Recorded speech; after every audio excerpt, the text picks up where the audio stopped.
Hello there, everyone, and welcome back to the Nintendo Select podcast. I am your host, BoTalksGames, joined as always by the backlog bantering, everybody want to Switch loving Ooh, Tucker Hazel.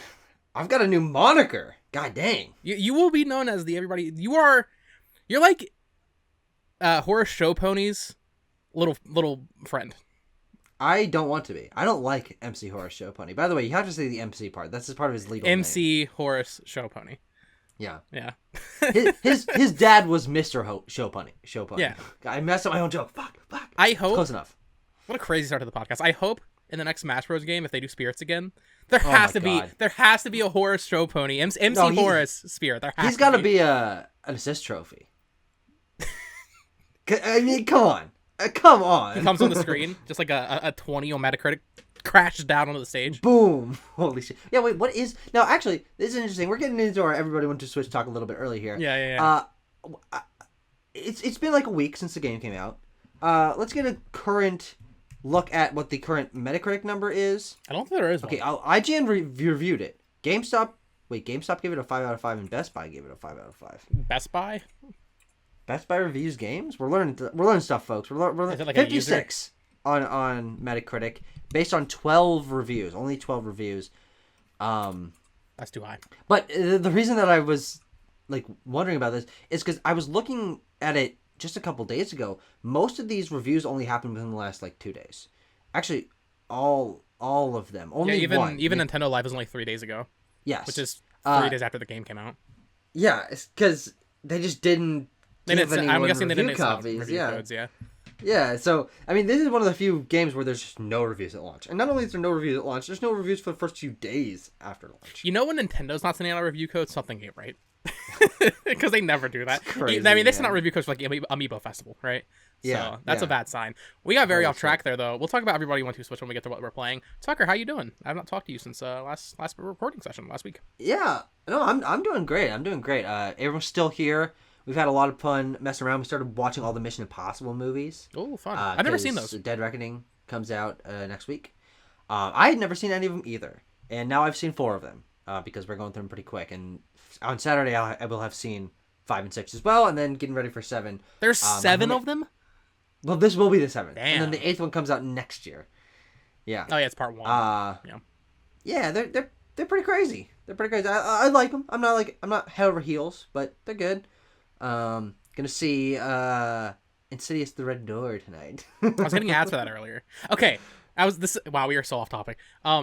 You asked about my life. Right, I know. I'm just like, it's supposed to be we're threading. I guess this is just how normal people have conversations. I was really? on my smart TV. It was like recommending me Insidious 2 and Insidious 3 or 4, Last Key, whichever one. Yeah, there's a chapter 3. What is up with the logo and like the red lettering? Do you know what I'm talking about? Because in Insidious 1 and 2, the S and I are red. But then they started fucking around with it. Is that like some hidden meaning there? I've only seen the first Insidious movie, way back in the day. But... Yeah, I don't know why the S and the I are red. I'm not gonna lie to you. But then they just start changing it around. That makes me so angry. Just keep it consistent. Insidious chapter 2. No, it's the S and the I. Right, but then the third or fourth one, whichever one we're on now. The Last Key was different. The Last Key was... like 2019. You're right. Okay, they added Why'd they change it? I and the U are also red. And now, for Insidious, the Red Door logo, we're back to just us and I. Just us and I. That makes me even more angry then. Why'd they change it? Last Key is a prequel. So maybe I don't know. But also, the word red is red, which is, haha, that's so clever. Sure. This movie's going to suck. Oh, God, what's the Metacritic average right now? Or Rotten Tomatoes 25%. Oh no. 25. I will let you know my thoughts when I see it in about 5 hours. Oh no. It's cursed. Holy shit. Outside of movies though, Abram being there, anything else new or? Playing a lot of weird games. I talked about some weird ones last week, but I got some maybe weirder ones. I don't know. You be the judge. But still some weird ones. Mainstream regardless. Weird games, I would say. Sure. Like sure. I know what these games are. These aren't too funky. But still, for a man of my stature in the year of our Lord 2023, playing some of these games, kind of weird that you're playing them to begin with. Kind of weird, yeah. Too Bethesda pilled, man. Oh yeah. Oh god, yeah. Yeah, it's been a busy week for me. I didn't well, when we get to what we're playing, I played a lot of something, and then I've just been busy with work and stuff. So just keeping up with the grind, you know. Had some crazy times at the bins, the Goodwill bins. They've been delivering again. Got Four Swords Another Adventures classic yesterday. BoTalks Media pickups video. Yeah, uploaded. First one in a long goddamn time. I think the yeah. first since this podcast started, certainly. Yeah, that sounds right. I think it was before Zelda came out that I uploaded one. So go check out that. Got some really nice stuff that will live on my shelf forever. But let's just go ahead and get into our quick news, Tucker. Once again, Nintendo's news release timing very weird, because like there was almost nothing until this morning. And then just out of nowhere, here's Mario Kart DLC, here's this and that. So, but let's go and get into all of our quick news here. Starting off, this isn't really news, but I wanted to talk about it because I just think it's really funny. I think I saw some YouTubers making videos on this. And we can kind of spring this off into a more general discussion about the Switch eShop. There is a very blatant Last of Us copy on the eShop called The Last Hope. Now, I don't know if it's more so just the cover art and the logo is a blatant copy. I mean, that's Joel and Ellie in the cover art. I'm watching the gameplay video right now. Is it just like a zombie? It's just a zombie third-person shooter, but like shooter. Like this guy's like an M4. I don't think they ever use like assault rifles. But dude, I'm looking at the in-game character model for the obvious Ellie. It's this game looks so bad. Oh my god, I kind of want to buy it. So fucking bad, dude. Yeah. Oh. But wow. This was just kind of making the rounds because it's hilarious. I remember there was like a God of War clone on Xbox last year, I believe. Was there? Yeah. But I just want to say this because I don't think we've had this conversation on the podcast. The eShop is fucking horrible. It's bad. Oh, absolutely. Not only is it bad for discoverability of real games, but just in terms of how slow it is, it's unbelievable. Oh, yeah. It's unbelievable. I cannot believe when I load it up. I'm just like, oh my god. The best thing is like you're like, oh, I wonder what's on sale right now, and then you're like, okay, the first like 8 or 10 or whatever are. I've seen those before. I own a couple of them. I don't need to worry about that. And then I want to go down a little bit, and then I gotta sit and look at like 10 blank squares while it like struggles its fucking hardest to like show me a picture for a 99-cent game about fucking 8-ball or whatever. Exactly. It's all shit like that. Yeah. With the next console, whatever they do, I imagine they'll probably just, assuming it's backwards compatible, it'll just carry forward. So there probably won't be much fixing happening there. Yeah. But they need to fix that. And also, they need to get some more quality control or something going on. Because half of the eShop is, like you said, these 8-ball fucking games. And then it's just called, like, Pocket Pool Deluxe. Yep. All those, like, alarm clock games. Clock Deluxe. Yeah, those are all the clocks. Ducky Go-Go. A huge genre is like anime porn games, just hentai, just straight up hentai. Like it's like a little sliding puzzle. It's like what? Yeah. They need to fix this. And probably not allow stuff like The Last Hope to release in the eShop.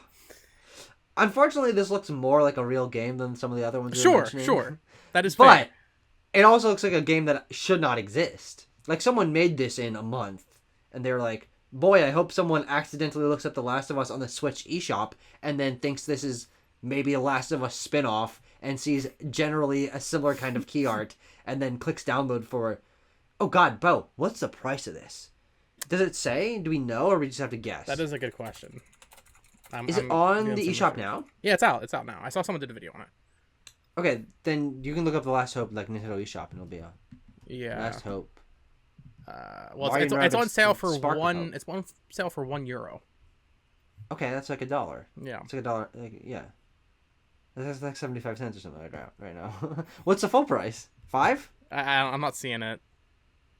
That was like through a thing. The Last Hope Nintendo Switch. €9. Okay, there's not a. Or is that pounds? I always get them mixed up. From what The Last Hope, Dead Zone Survival, $1.65 right now. 88% off from almost $15. Awesome. I might the cop. I know. Hold on. We got the features of this game. Features: storytelling and narrative, captivating plot, immersive graphics, and engaging gameplay mechanics. Immersive graphics, huh? Oh no, there's more. Unknown locations, challenging missions, variety of weapons, and the final one: meaningful choices. Do you think even half of those are in the game? Well, we already know immersive graphics is a lie. We haven't played They it, so might we be can't really immersive to say. someone. Well, if you're gonna hit on the head too many times, unknown locations, I guess, is maybe true. Though I imagine this takes place in like the U.S. somewhere, so I don't know. I'm sure I might have known about some of them. This is crazy. This Nintendo needs to get this fixed.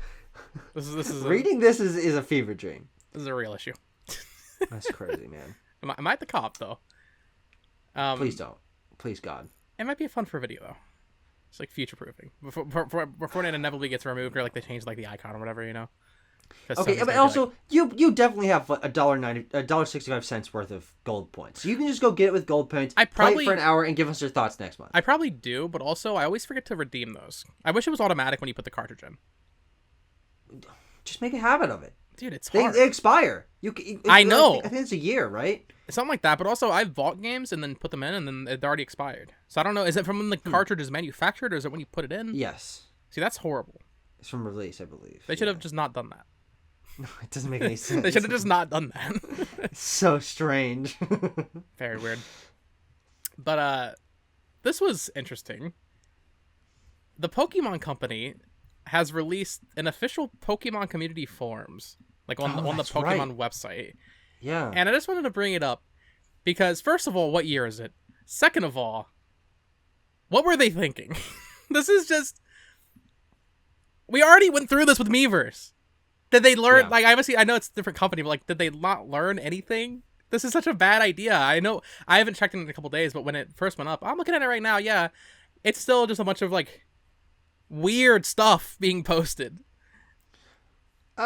Well, from the trending topics thing that I'm seeing, who's a fan of Pokemon Conquest? Pokemon anime needs official subtitles. What's the best duck Pokemon? Yeah. Survivor versus Zangoose. These seem like exactly the kind of thing I expect to see on here. And Riolu weird color. I don't think this is a good idea.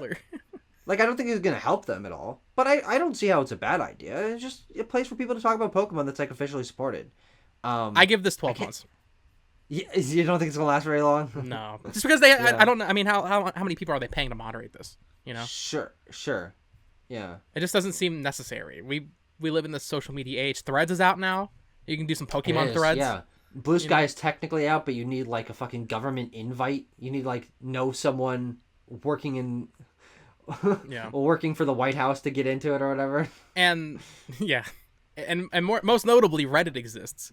I feel like since Reddit... That's a great point. Reddit... Though, r/Pokemon sucks dick and balls, dude. That's Sure. actually one of the most cancerous fucking subreddits I've ever been on. I remember, especially around the release of Sword and Shield, I mean, of course, Dexit stuff, like, people just screaming and crying and yelling at Game Freak, and then people saying they were stupid, and then, like, in between, people are like, hey, I made Pallet Town in Minecraft. Yeah. Like, but mostly it was just people, like, being like, oh, I hate Pokemon! Sucks! God, fuck! And I'm like... Yeah. I'm unfollowing r/Pokemon, which is sad because I used to use it constantly.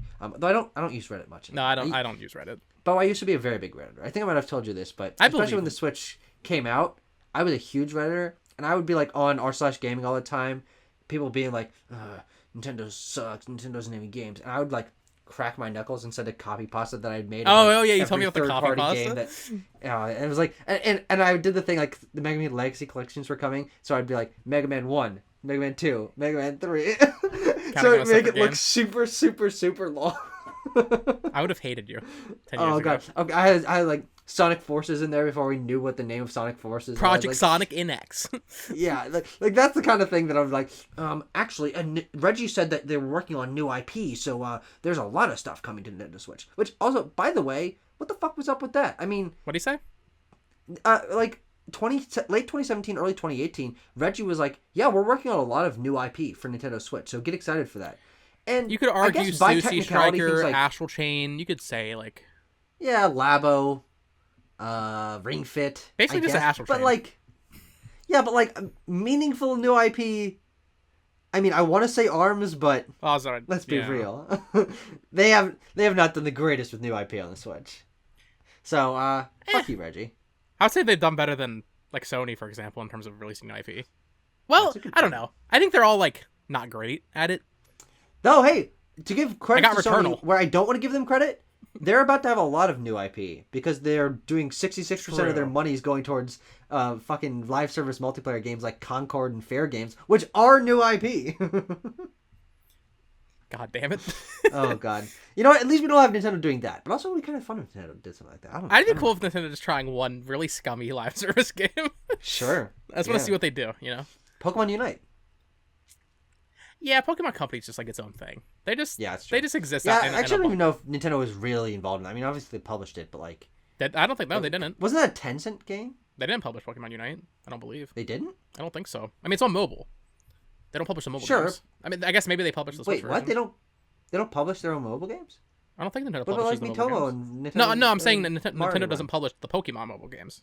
Oh, That's what I'm saying. I'm sorry, I don't know too much about the publishing of Pokemon mobile games. Well, get your shit together.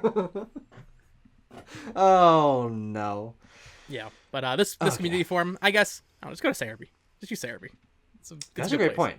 Yeah, that's also been around forever. Are you getting on Threads, Tucker? I have not downloaded. I also over the weekend when Elon Musk somehow made there be limits to how many. Dude, that tweets was you could horrible. fucking I see. cannot believe it.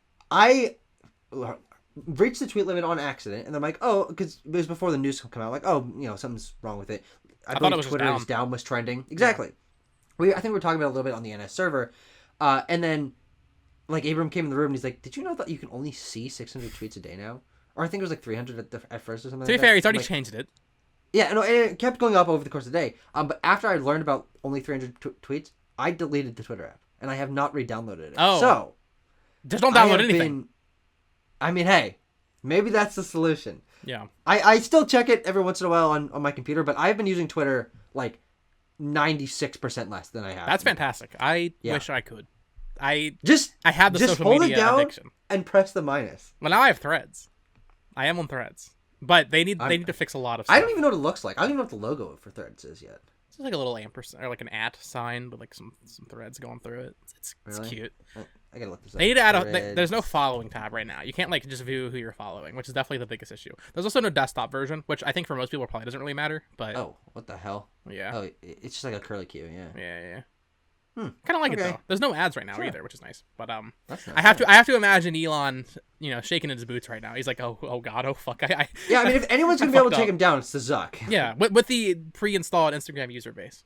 Wasn't it with like last week that we learned that Elon Musk and Mark Zuckerberg were gonna like wrestle each other or whatever? Was that real?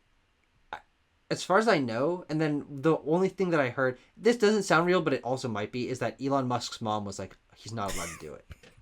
There's no way that's real, dude. There's no fucking but way. also it could be. It also could be. I can't wait to do the timestamps for this week. Will Elon and Zuck wrestle? Oh god, I'm working on like 6 layers of misinformation with this, so I have no idea what's actually true. Nintendo's like Holy promise. You shit. only get the best information here. Yes, This is all verified. the Nintendo Select promise. Just announced this morning, Tucker. Actually, pretty excited about this. Mario movie is releasing on Peacock on August 3rd. Now, I do not have Peacock. No, I will not don't be get getting Peacock. However, But- nice to see this coming to streaming services. I still have not. I wanted to pick up the 4K. I just didn't get around to it. I want to see this movie again. I want to like be able to pause it. Look in the backgrounds. Yeah. Are you gonna? Have you ever done that before? Like put a DVD in and like pause to look at the backgrounds of stuff? No. People always say that they're gonna do that for movies, but I don't know anyone who's ever actually I would definitely done never that. do that for anything outside of this, and maybe like it's probably like I probably fantasize about the idea of doing that with Detective Pikachu, but then that movie wasn't very good, so I was just Sure. like, nah, Hey, whoa. That's slower fucking roll. I like the Detective Pikachu movie. it's fine. You remember when the giant island was actually a giant torterra? That was awesome, dude. That was cool. That was sick You're as spoiling hell. the movie, man. You're spoiling the I game. don't give. I'm sorry. Wait, that happens in the game? Isn't it the same plot? I guess No, they I probably don't changed think that. so. Yeah. I mean, General plot is the same. yeah. Well, his dad is dead, and there's a Pikachu with a hat. Are you gonna be rewatching the Mario movie anytime soon, Tucker?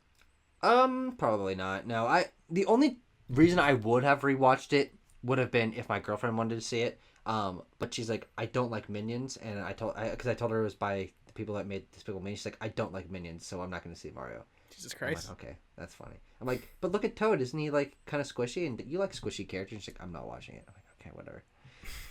We did see Spider-Verse yesterday. Seeing Spider-Verse again, that was a much better choice than taking her to see Mario. I still need to see that. And Hey, it's still doing well. You can say it in theaters if you want. I might at this point. Isn't it like the popular thing, or like the theories that the second one's gonna get delayed because like they haven't even recorded voice lines or something? Yeah, sorry, the third one, because it's supposed to come out in March. Yeah, that's not happening. Yeah, that's not happening. Yeah. I'm just gonna wait until my theater inevitably does like a back-to-back screening. Sure. Oh, that's I might honestly just wait. at this point, I mean, I've already waited presumably they'll be like back to back. Like you finish one and it's gonna be like they go through the portal and boop, they pop out on the other side and they're in the right. Well, yeah, because I don't know what happens in the second one, but I've heard the cliffhanger is very. Oh, this is part one of a movie. Yes. Yeah. Yes. So I might just wait and do that, but we didn't really cover merch drops on this podcast, Tucker. I don't know if you saw this. Our boy Abram was tweeting about it. I pre-ordered them from me.com. Rement is doing a nice cute little series of Pikmin 4 figures, and I just want to shout these out because they are adorable, and also, we never get any Pikmin merch. Pikmin merch does not exist. There's like one series of little minifigs from like Pikmin 2, I think. Are there? Yeah. And that's it. So, I pre-ordered these. You can get them on me. They're like $40 for the entire set. You're guaranteed to get all of them. Very cute. Yeah. I like them. Yeah. There's one where like Olimar's pulling out a Pikmin, and its eyes are like super stretched because it's like... Oh, that's funny. Yeah, I'm looking at them right now. They're cute. There's one where Bulborb ate a Pikmin, and then there's a Pikmin. Yeah, there's like the ghost Pikmin floating up there. Funny. These are good. Yeah. Yeah. Oh, these are I wish there was okay, no, there's rock Pikmin. No ice Pikmin though. So it's not even Pikmin 4 themed. It's just Pikmin themed in general. I mean, technically it's Pikmin 3 themed because that's the like highest it goes in terms of new stuff because there's a wing Pikmin and a rock Pikmin. Yeah. Those are cute. And it's cool to see Pikmin getting more stuff. This was interesting. No Pikmin either. This was interesting and also a little disappointing. So, let me get the name here.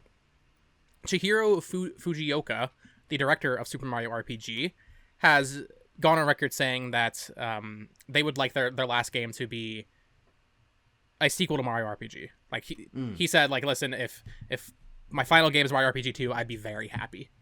Yeah. And when this RPG remake was announced, we were like, oh, that's great news, because that means we're probably going to get a sequel, if that's what he wants.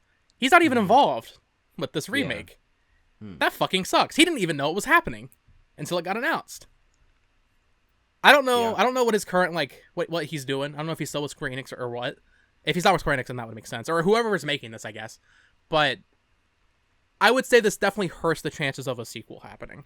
Obviously, that'll all depend on sales numbers, but I was pretty disappointed to see this just because I had heard about him saying, like, I want to do a sequel. So for him to not even be involved with the remake is definitely a little disappointing. It still looks fantastic, but I always like when the original creators get to be involved, you know? Yeah, absolutely. Yeah. And that does, like... Or at least know it's happening. Fair, yeah. I'm looking at this guy's history and, like, the games he's worked on. It doesn't really seem like he's been involved in anything too big for a while. I mean, he was a game designer on the Switch Mario and Sonic. Fantasian. World design for Paper Jam. What the fuck is Fantasian? That's the Sakaguchi game. Mistwalker?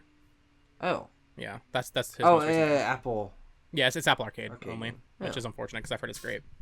Yeah. Hamtaro Ham games. But also, Hamtaro guy? I do like Hamtaro. Hamtaro's cute. But, yeah, it looks like he was involved with pretty much all of the Mario and Luigi games.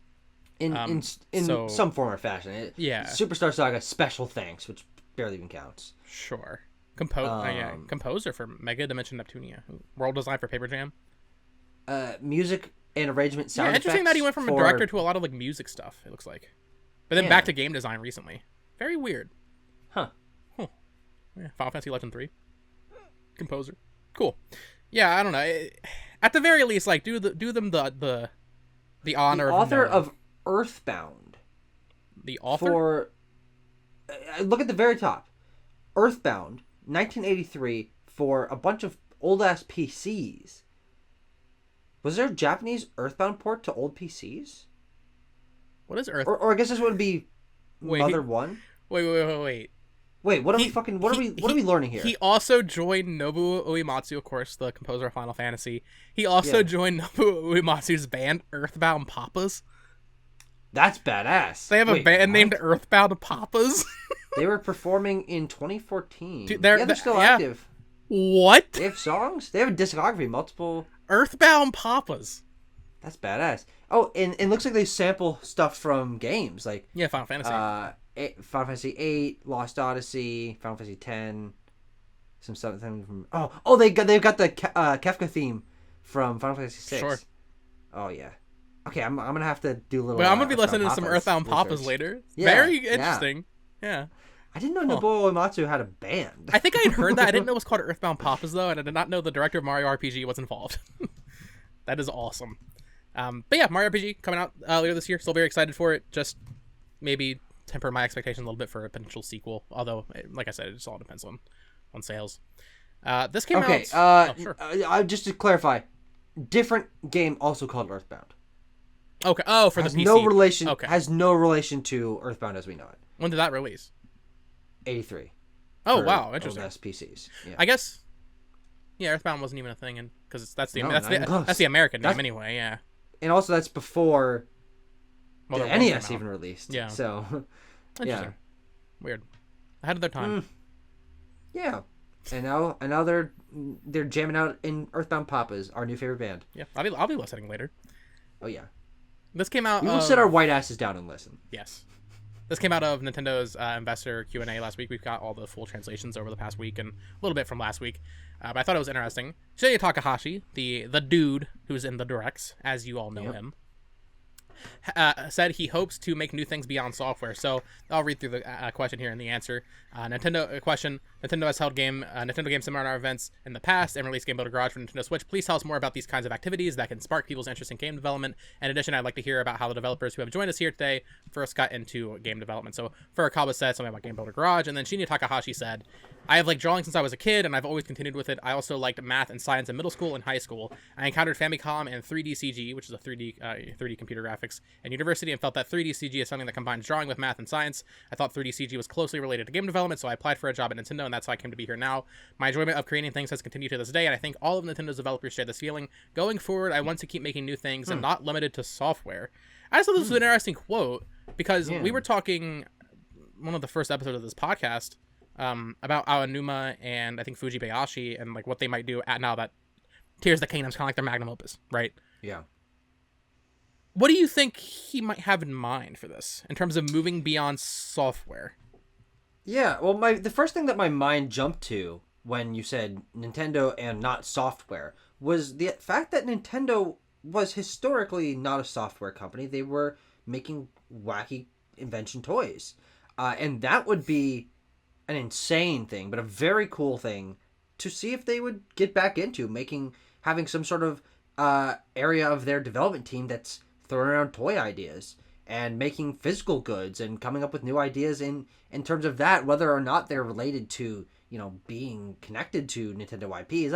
I guess they might be. But the idea that there's like that there could be a new subsect of Nintendo creativity, that we haven't seen done since the Nintendo became Nintendo as we know them, that would be really cool. I'm not sure if that's exactly what that means, but I would dig if they made some new toy ideas, new toy designs. Yeah, that'd be cool. I'm not sure. Yeah, I don't think he would really want to do movies or anything. I don't think he's ever voiced an opinion on that or an interest in that.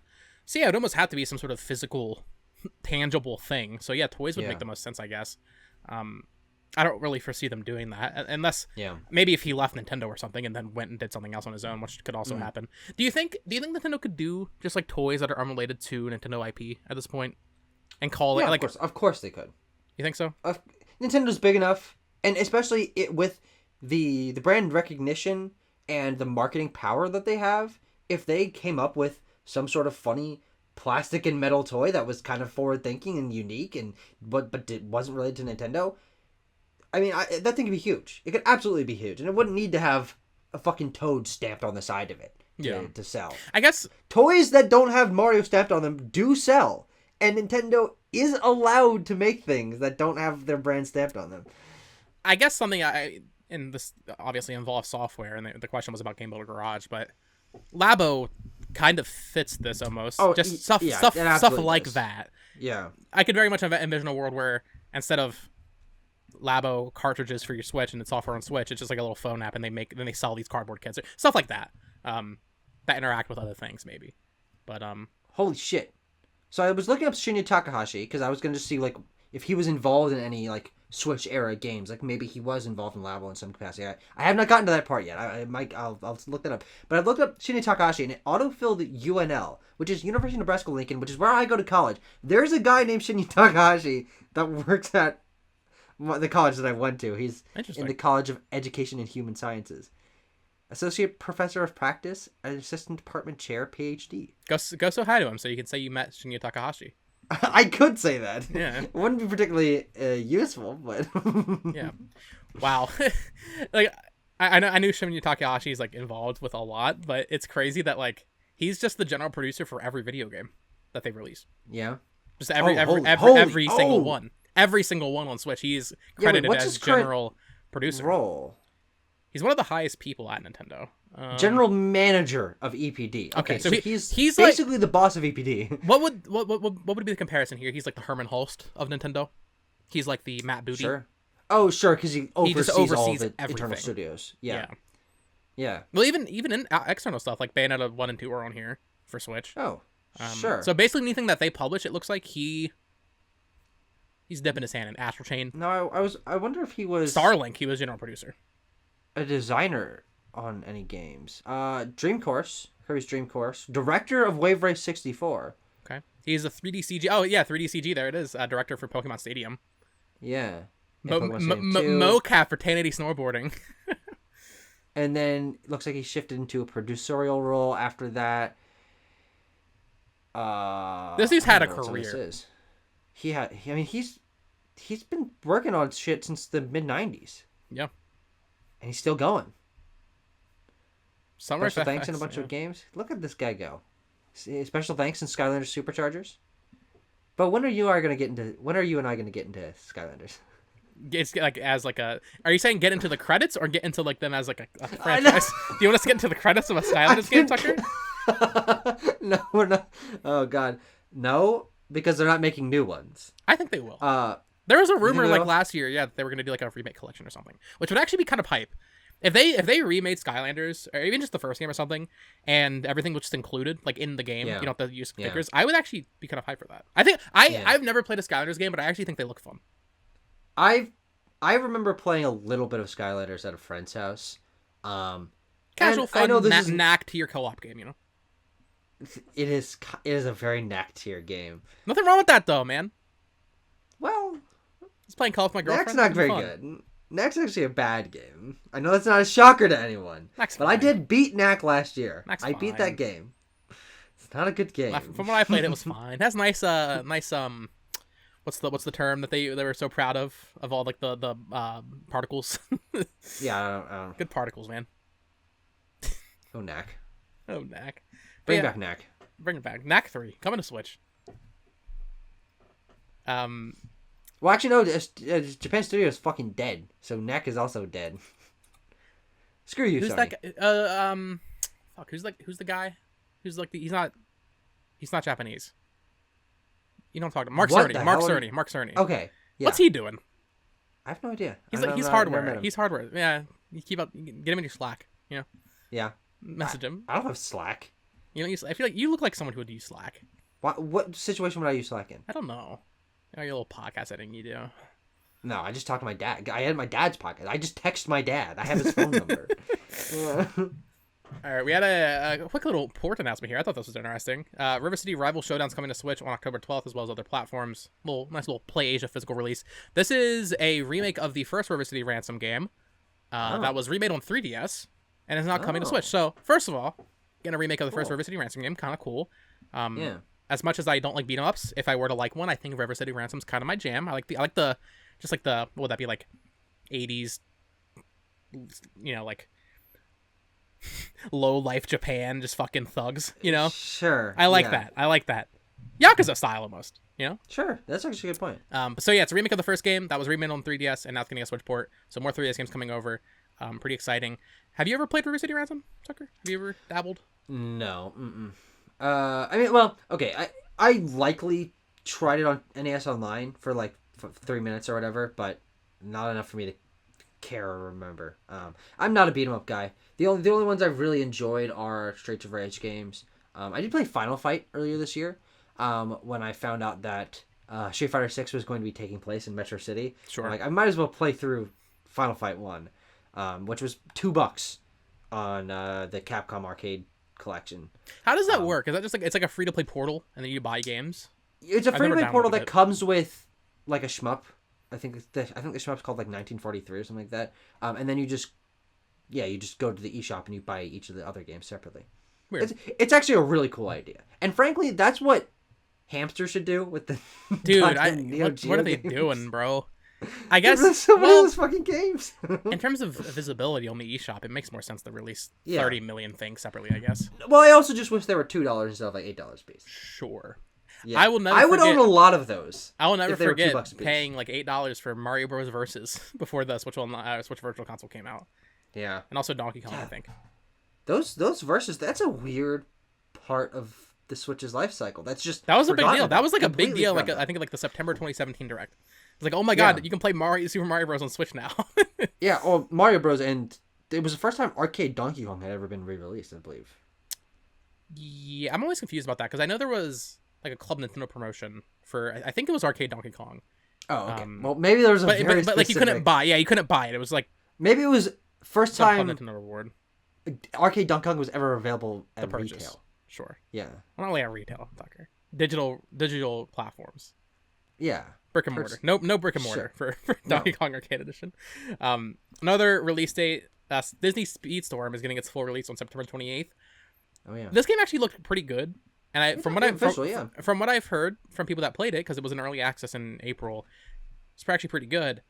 What a fucking horrible way to release your Disney racing game. Why would you release a Disney racing game in early access? That makes no sense. Yeah. Now all the buzz is gone. They fucked up. Oh, okay, I was right. Free to play. This game is coming free to play for PC and consoles. But then I see something. It was like a Founders Pack available for $30. Yeah, you can buy it right now and play, but it's gonna be free to play. Yeah. Multiple limited time racing suits and kart liveries. What the fuck is a livery? Livery. What's the multiverses? That's crazy. They took it away. Multiverses die?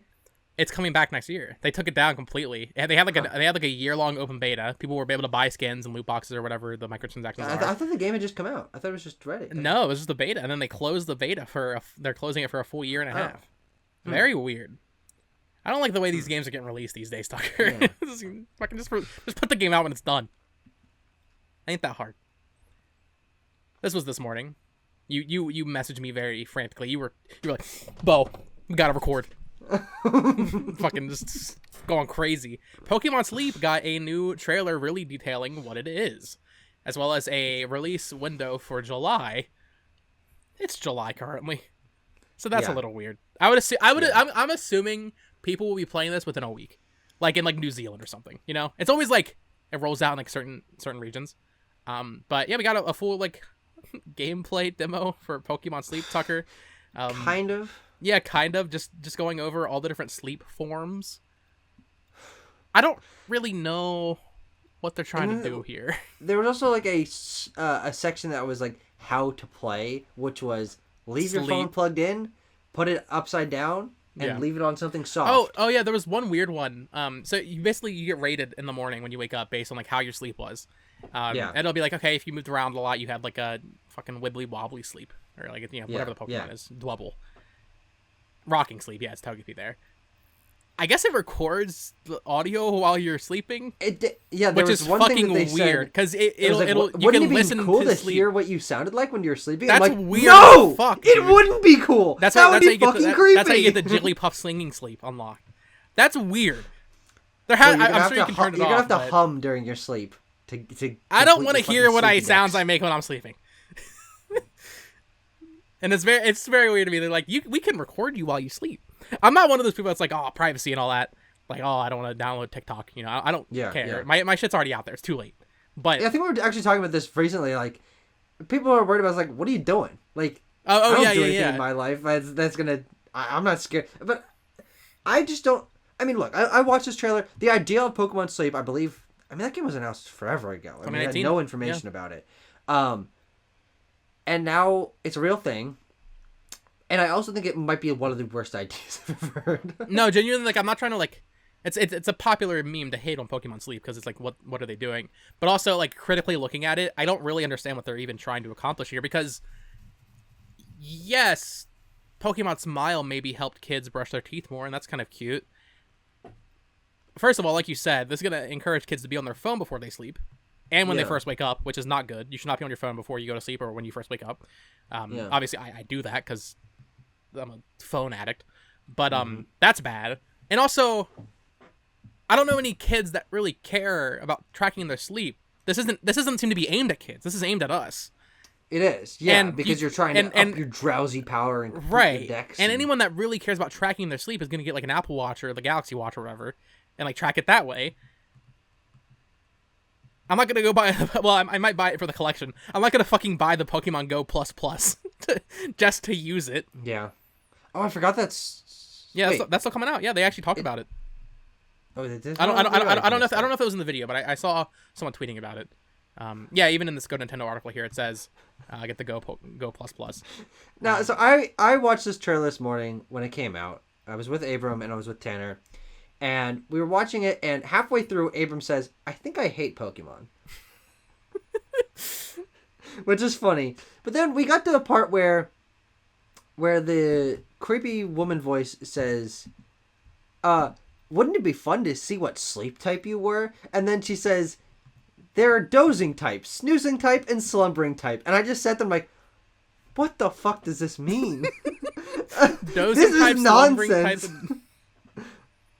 And oh, God, the worst part is it's got some cool Pokemon art. I like this art. Pokemon style. Smile also has incredible art. I don't know if you've seen the Pokemon Smile art. Tucker, look it up. Looks beautiful. I used the little Gengar from that as my profile picture for a long time. Yeah. Like,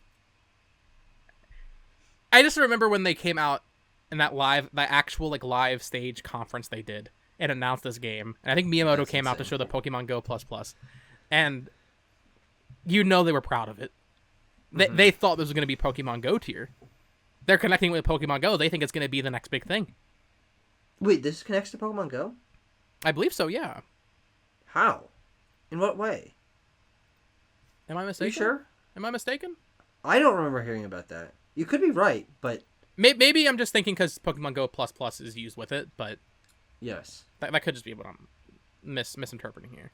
Maybe they said it a long time ago and it's not part. I don't know. That doesn't really matter. Someone in the video comment says, "I feel like the completionist deserves to complete a game that won't stress him out like this." Sure, yeah. The completionist can do Pokemon Sleep. I feel bad for Sarah B. Joe Merrick. How's he going to cover this one? Sleep. He has to sleep to cover this one. Take that melatonin. Yeah. I might download this to give it a shot. Give some impressions. We will absolutely give some impressions on the podcast. Yeah. I want to hear what I say in my sleep, but also I'm terrified of that. This is part of Nintendo's Cultural 2023, so we have to be involved in some way. That's unfortunately is part of Nintendo Summer this year.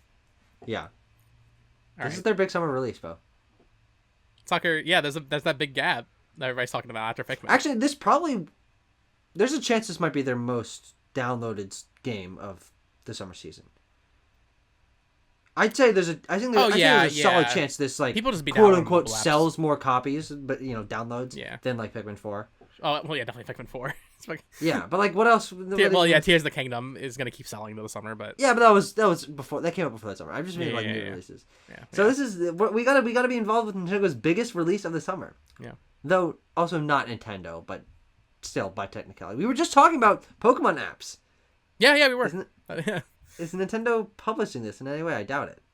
I don't think so. But they are like technically involved. They're in the copyright. Oh well, okay. No, yeah, it says at the copyright in 2023 Pokemon Nintendo / Creatures Inc. Well, yeah, because they technically own part of Pokemon, so they are involved in this in some way. Yeah. Well, yeah, I think they designed the hardware, the Pokemon Go Plus initially. Oh, That's why Miyamoto was showing it for some reason. Fucking Miyamoto. Why would Miyamoto be showing that? Like, yeah. You know. Developed by Select Button Incorporated. We gotta find it. We gotta figure out who this Button. Is. All right, look it up. Select Button. Game Studio. Select Button. Moby Games. Big Select Red Button Inc. Oh, they made Magikarp Jump. That game's actually. I actually like that game. I have a friend who 100% of that game.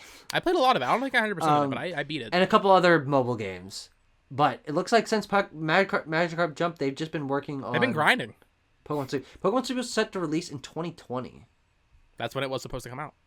That is crazy.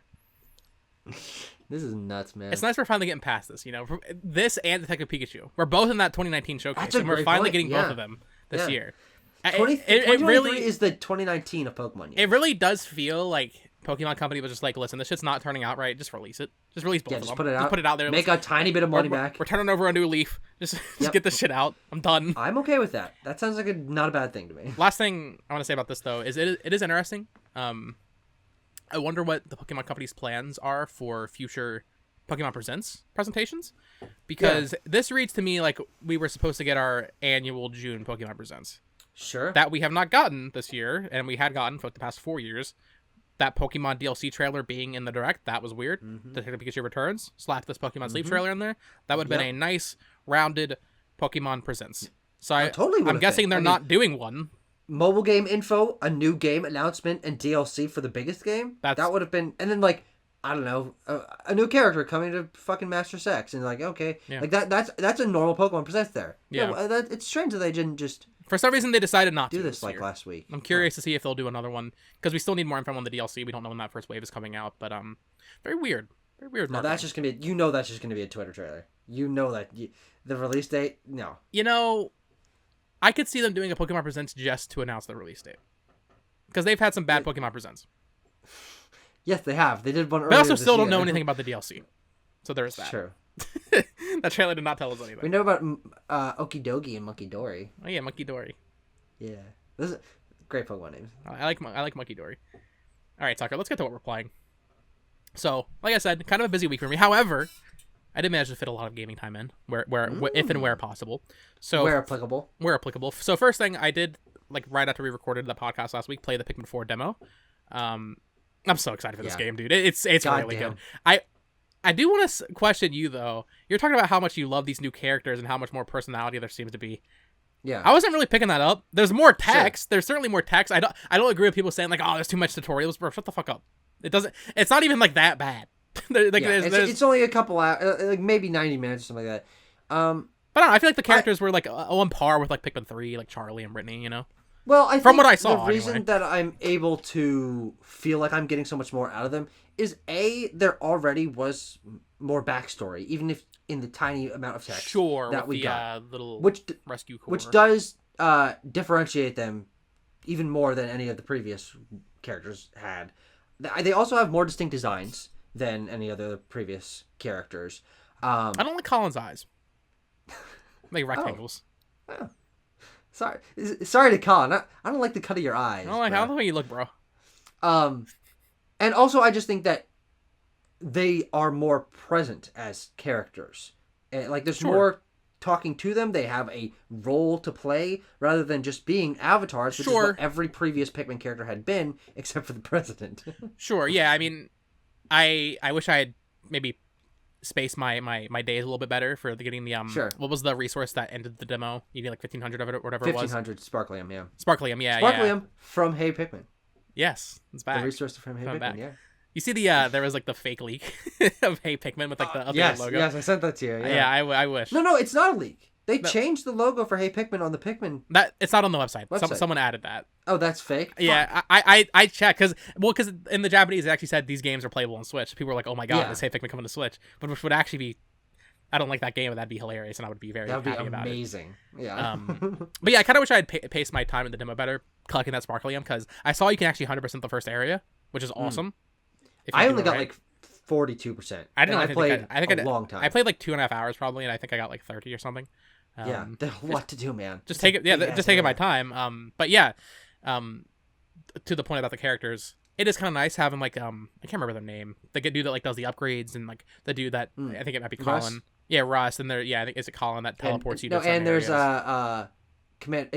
there's Captain Shepard, which is exactly Commander Shepard from fucking Mass Effect, which is really funny. Yeah. So, I don't know. I could see myself maybe getting more attached to him later on. But yeah, this game, very good. I love Ochi. I wasn't too keen on Ochi when they revealed him, but just in terms of speeding up Pikmin and just getting around faster, you leave Pikmin to do like a task or whatever, you break down a wall, get on Ochi, go do something else, come back really quick. Very nice. Also, Ochi's hilarious. I don't know if you had any funny moments with Ochi. I had Ochi pick up like I don't know, it was like a diamond or it was that weird material, one of the materials you get now. Yeah. And I didn't realize he like puts it all in his mouth. Yeah, he, like, so eats it. Yeah. and so he was following the Pikmin. I was like, bro, what are you doing? It's like, tried calling him back. He just turned around, stared me in the eye with his fucking dead soul, like, and then just turned back around and kept going. And I was like, bro, what the fuck?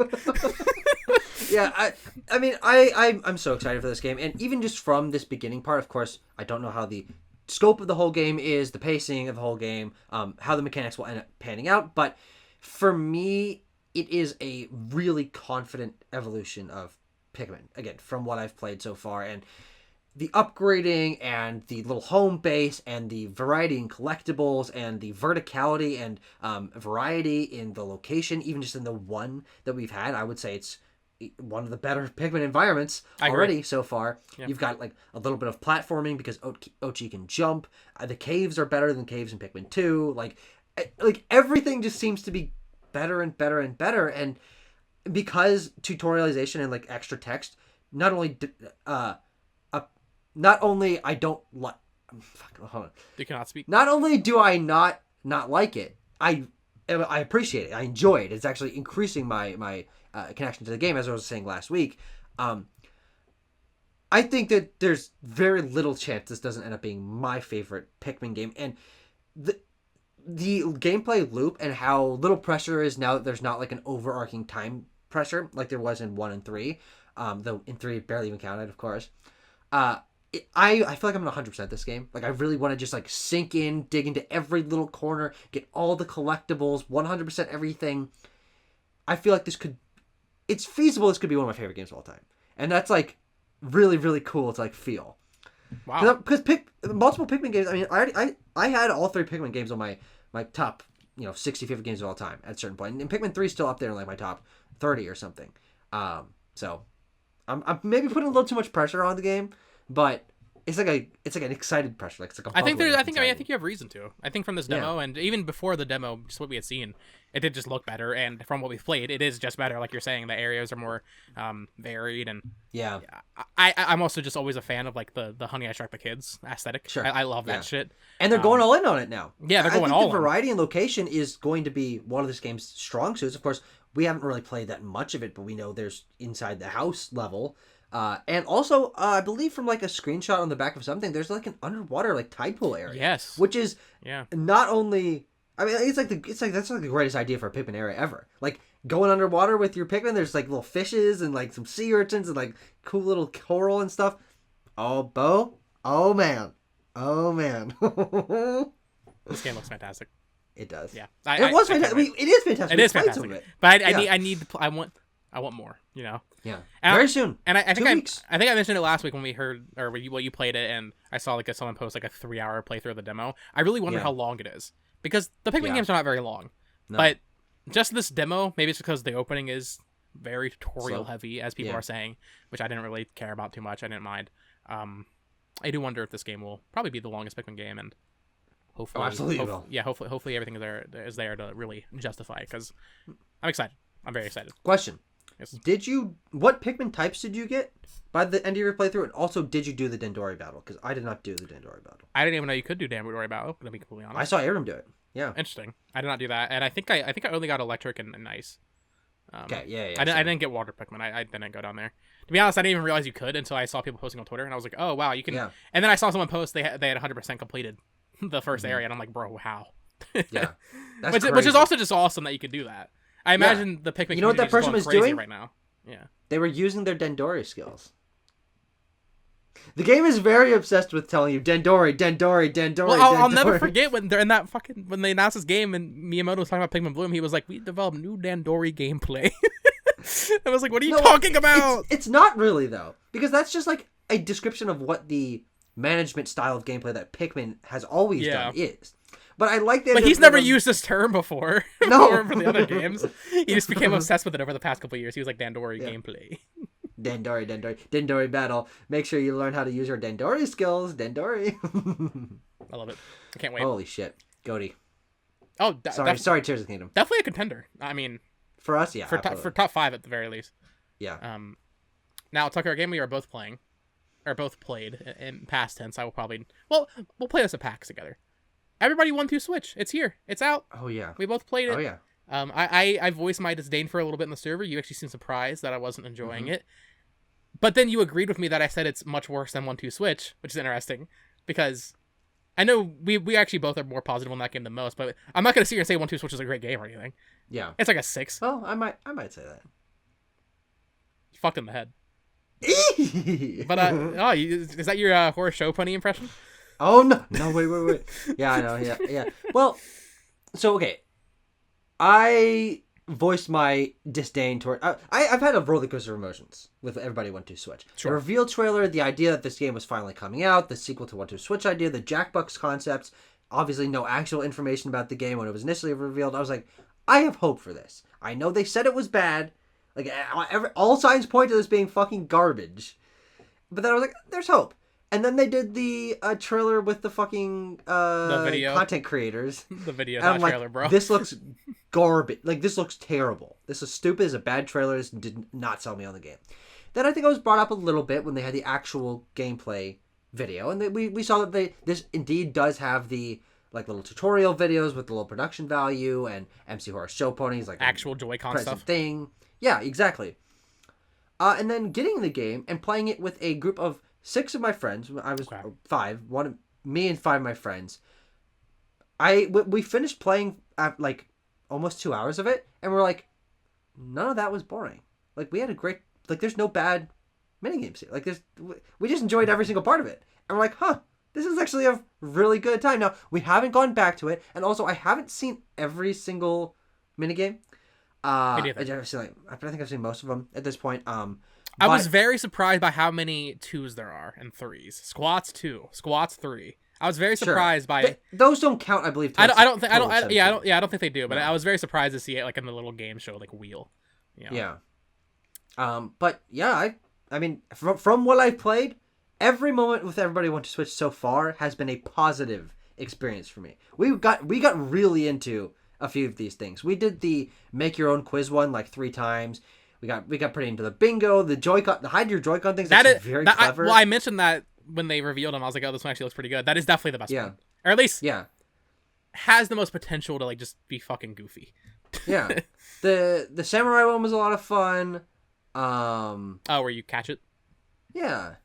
I mean the whole quiz thing, even just the one in the basic game where it's like you press A or B like as quick as you can. It's kind of like a little Kahoot thing. I think it was goofy. It was quiz 3. I can't remember what the question was, but they worded it really weird. It was like, what's the opposite of what your opposite is? And I was like, bro, why are you trying to do this to me? It was like a brain twister. It's a very silly game. And I think, people are going to be too hard on it because I don't think it's a $30 game. Clearly, like, low budget. You're not supposed to make much of it. However, counterpoint. First of all, question. Were you intoxicated? I was not, no. Okay. Yeah, I also, just to set up my circumstances of playing, I just played with my girlfriend, so just 2 players. Also not intoxicated, which I think makes anything fun. But also, there's an inherent joy to just playing anything with your friend, even if it's goofy as fuck. Oh, yeah. I think if someone has $30 and they want to spend money to buy like a party game, get any Jackbox over this. Just any of them. Wow. I'm realizing there's actually a solid amount of like, seems like pretty cool ones that I haven't done yet. Like what? I'm looking through the video that showed all the different games. I never did Ice Cream Parlor. That one was broken for me. Like, it just straight up. Shoot. Dude, the Ice Cream Parlor one. Auction was bad. At least for 2 players. We need to do a video of like ranking everybody 1-2 Switch games. Yeah, I didn't play the bingo yet. It's just bingo. I believe it. Yeah, I believe it. It's just, so it's not good or bad. It's just bingo. It's just bingo. I don't know. I did have some issues. I was doing any phone that involves or any game that involves your phone. You like hold your thumbs on it to register it. And I was doing the squats one. Maybe my form is just wrong here, Tucker. I have an issue with squats though. And then also, the Ice Cream Parlor one just straight up was wrong. The lady will be like, okay, and you're on your phone, you like write down how many chocolate, strawberry, vanilla there are, like in terms of orders, and then she'll quiz you about how many of each there were. She straight up just told me the wrong number. Like, me and my girlfriend both had the accurate thing written down, and she was like, there were 5 scoops. There was like 10, just completely wrong. Bizarre. Very weird. I definitely need to do another play session of this. My friends will be coming over on Saturday, as I said, to watch Mission Impossible 5 and 6. I think we'll be able to convince them. Let's do another round of Everybody Want to Switch again. When we played it, we actually enjoyed everything we had played. There is a significant portion, now that I'm looking at it, that we have not experienced at all. So certainly my thoughts could change once I've got experience with everything that the game has to offer. I'm sure some are weaker than others. The UF1 one is really fucking stupid. That's a dumb game. But it was good. It was goofy fun. But Bo, don't upload a video of you doing that to the internet. Yeah. But yeah, it's a goofy fun game because you're playing it with friends. Yeah. Oh, absolutely. I don't know if the game itself is actually good, but also does that make it good because you're having fun because you're with friends, because that's what it's designed for? Yeah, that's something that I've thought a little bit about, is like what game design allows for in terms of its flexibility and social element. That is a part of its design. It's intended to be played in a party setting, and getting that joy out of it is an intended part of the experience. The game's designed to emphasize that. Same with things like, I don't know, playing fucking Gary's Mod. Like, it's about you being goofy. Or even Pokemon Go, a game that is very simple design-wise, but its design is also more complex because it's intended to involve a social element, which does make it better, but it's also because of the design that it's able to succeed in that way. So I would say that the social fun that I was able to get out of this is because of the design of the game. And I just had fun with my friends. So I'm an Everybody Want to Switch defender. There are no bad 1-2 Switch games. There are no bad 1-2 Switch games. What a crazy statement. 2 other small annoyances, though, for me. I don't like that to play whichever game you want, you have to get it in like the board game first. Or not, it's not even a board game, it's just like the roulette wheel. You can't just select a list. Sure. And 1-2 Switch, you can just pick any of them from the start. I like that. You definitely can. Which was getting annoying because I kept getting UFO, and I'm like, bro, I don't stop. I don't want to do UFO. I don't want to do jump rope. I don't want to do, whatever. And also, I don't remember how bad it was in 1-2 Switch because it's been a long time since I played that game. The tutorials seemed very long and unskippable. It was getting kind of annoying. My boy MC Horace just would not shut the fuck up sometimes. Oh, now let's talk a little bit about our good friend MC Horace. The animations are weird. They are insane. He eats his carrot. Because not only is it like cycled animations of a guy with a horse mask moving, is like gesturing. He's doing a lot of gesturing, and like he does this and he like puts his hands out like that, and he's like, oh. But like they're very clearly not synced to the dialogue. So he's just doing general things and like moving. So there's some sort of movement. But then whenever he finishes any phrase, there's a like his head like morphs into CGI, and like his eyes go boing and his mouth goes and it's like, oh god, oh what the hell is happening? It is cursed. It is very cursed, but it's also really fucking funny. And now what the 1-2 Switch series has an original character. There's a new Nintendo character. Like, we will always remember MC Horace Joe Punny. We'll always remember everyone who Switch. Like, whether or not people enjoy the game or think it's worth the money, it succeeded in like getting its way into my brain. This is definitely the most memorable of like the EPD for developed like just goofy games, I would say. Yeah. Maybe not more than Ring Fit, but like this is, people will think about this more than Big Brain Academy or Game Builder Garage, Yeah. Oh yeah, absolutely. This is a goofy odd game, even if no one buys it. Yes. It's just yes. This is a time in Nintendo history. People are gonna look back and be like, 2023 was a bad year for gaming because we got everybody who went to Switch and ignore all the other good games. Mm-hmm.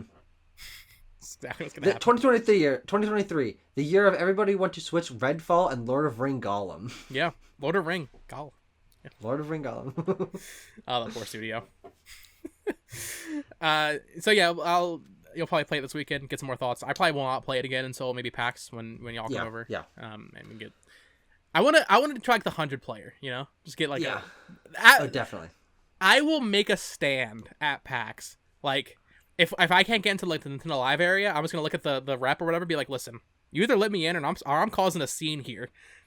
and I'm gonna play Everybody Want to Switch with everybody that you did not let in, and we're just gonna have a horde of Everybody Want to Switch players. Sure. It's gonna be fantastic. Jesus Christ. But yeah, we'll probably get more thoughts from you next week. Tucker, I've also been playing one other thing, but I want to hear from you more. What else have you been playing? Let's do a weird shit's fucking speed round here. Okay. Number one, I dabbled in both Brink and Lair. Classic. I always wanted to play Brink. Always. Don't.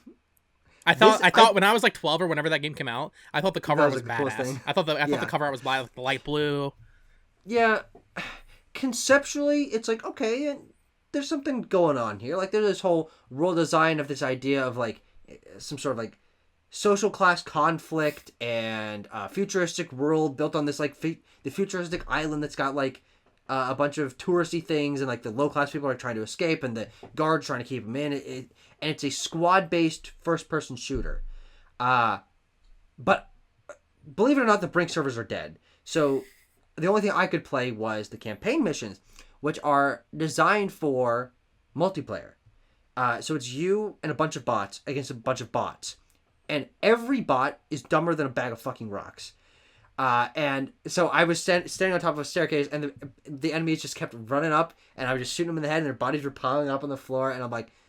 And the mission's like 15 minutes long, so it's like I just stood there and did that for like 10 minutes. It was insane. And it's just so weird. Like, it feels like I'm trying to play like single-player Counter-Strike on a PS3 controller with worse graphics, and nothing about it is redeemable. I think this is one of the worst games I've ever played. Now, I had no fun with Brink. Now, Tucker, when you say the servers are dead, are they down or are they just not active?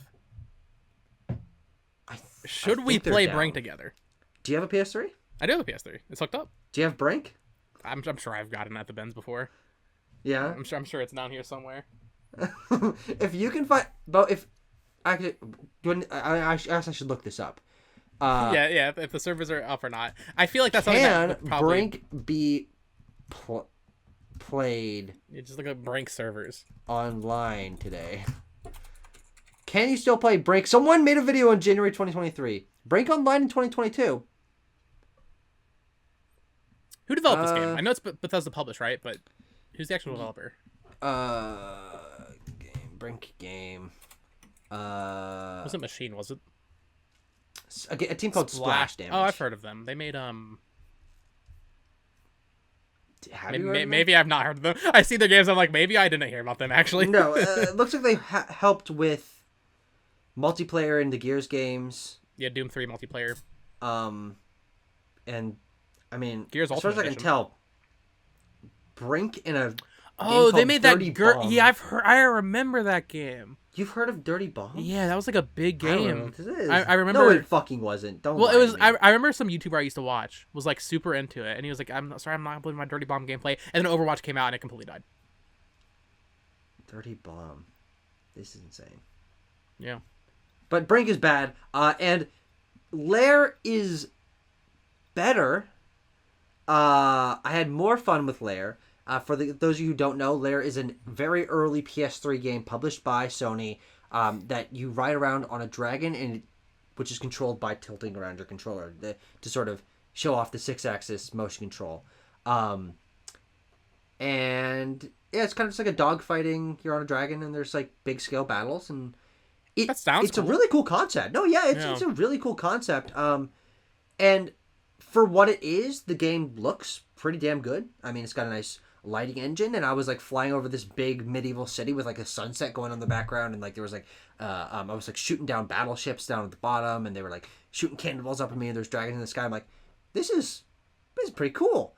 But it runs at like 10 FPS and the motion controls don't work all the time. So conceptually it is very strong, but it's not on hardware that can handle a game of that scope, and it's on motion control technology that is not up to the cut of a pretty action-focused game. And so I finished the first mission, and then I started the second mission. And in the second mission, I was like destroying some things, and it was like teaching me a few basic mechanics. And then it was like, locate our grain caravan. That was like the mission objective that popped up on screen. I'm like, That is one of the funniest mission objectives I've ever seen popped up on screen. Locate our grain caravan. And so the whole rest of the night, me and my friends are like, where's the grain caravan? Gotta find the grain caravan. But then I couldn't find the grain caravan. You couldn't find the grain caravan, Tucker? No, there was like an arrow like in the top part of the screen that was like guiding me in the direction. And every time I would like go somewhere, the arrow would like turn around. And, like I don't. Where's the I don't know where the grain caravan is. You couldn't do it. So I had to turn off Lair. But yeah, it's not a game that will ever come back. But if it could, modern hardware would do this game wonders, and I think people would have a lot of fun with it. But as it stands on PS3 hardware, it does not run well, and it doesn't work well either. But it's kind of cool. That's disappointing. It sounds very interesting. I know I've heard of it. I don't think I've ever actually seen gameplay of it though. Yeah. Yeah, that Lair remake, Sony. Put blue point on it. Put blue Oh point yeah. on it. It says here you've also been playing Fantavision, Tucker. I have, yeah. So after I played Brink and Lair, my You're friends what other went stupid on... game should I play? Well, hey, let's not shit on Fantavision quite yet. I'll never play Fantavision. We went on the PS Plus collection, and we were just looking at the very few retro games that they have on there, like PS2, PS1, PSP games. And Fantavision is one of those. Fantavision actually is a Japan studio game published by Sony, the only Sony published first game at the launch of PS2, which is crazy to think about. Yeah. The only first party game that the PS2 launched with was a fucking firework puzzle game in which fireworks show up in the sky, and the fireworks of a small variety of different colors, green, blue, red, yellow, I guess, and you select a few of them, and once you got 3, you can make them explode, and they explode into sparks, and if the sparks of a color touch another firework of the same color, that explodes, and it makes a chain. And so you're just trying to get as long of chains as you can get by hooking together 3 blues, and then connecting to a rainbow one that lets you connect them to a couple reds, and then exploding those at the right time, so when the next wave of fireworks comes up, they touch the right colors, and then those explode, and I like it. I had a lot of fun playing Fantavision. It didn't make any sense at first, but then I watched all the tutorial videos, and I was like, yeah, this is pretty simple, but it's satisfying. It does show off the PS2 hardware. I mean, for what launched PS2 hardware could do. Sure. There's like really cool 3D environments that the camera's sort of gliding through. It's like a city at night, and there's obviously fireworks going off everywhere, and you're like going under bridges and stuff, and lots of particle effects, and it's a very simple game. It's also a very cheap game if you want it physically. I always see Fantavision at retro game stores for like $3, because no one gives a fuck about Fantavision, believe it or not. But they did just release a new one on PSVR too. Well, yeah, I believe it's not a Sony. It's a remake. Yeah, Sony's not involved with it. No. Yeah. But yeah, I like Fantavision. I'm also a big random puzzle game kind of guy, and this is a very unique puzzle game concept. Luminous type stuff. I've not actually really gotten into Luminous, but I want to give it a try. Okay. I'm a big Enhanced fan. Humanity, Tetris Effect. I still need to get back to Humanity. I like that game when I played it. Humanity. But yeah, did you play this because it was July 4th weekend? Did you? No, actually, it was a complete coincidence. That's funny. Genuinely, yeah. It was like 2 days later. I'm like, oh. I was playing Fantavision around the 4th of July. That's funny. Funny little coincidence there. Yeah, but don't shit on Fantavision because it's actually kind of fun. I believe it. I remember when it came out on PS4 because they did like the PS2 one PS4 like native ports. I remember thinking like, this is probably not very good, but I want to try it, and then I never did. But it's also if it's on PS Plus collection, maybe I'll give it a little. Did you beat it? Is it like a short game or? No, actually, I couldn't get through level 2. I mean, like it's not. Like whenever you don't explode a firework, it takes out a chunk of your health bar, and once you lose enough, you have to it's game over. Okay.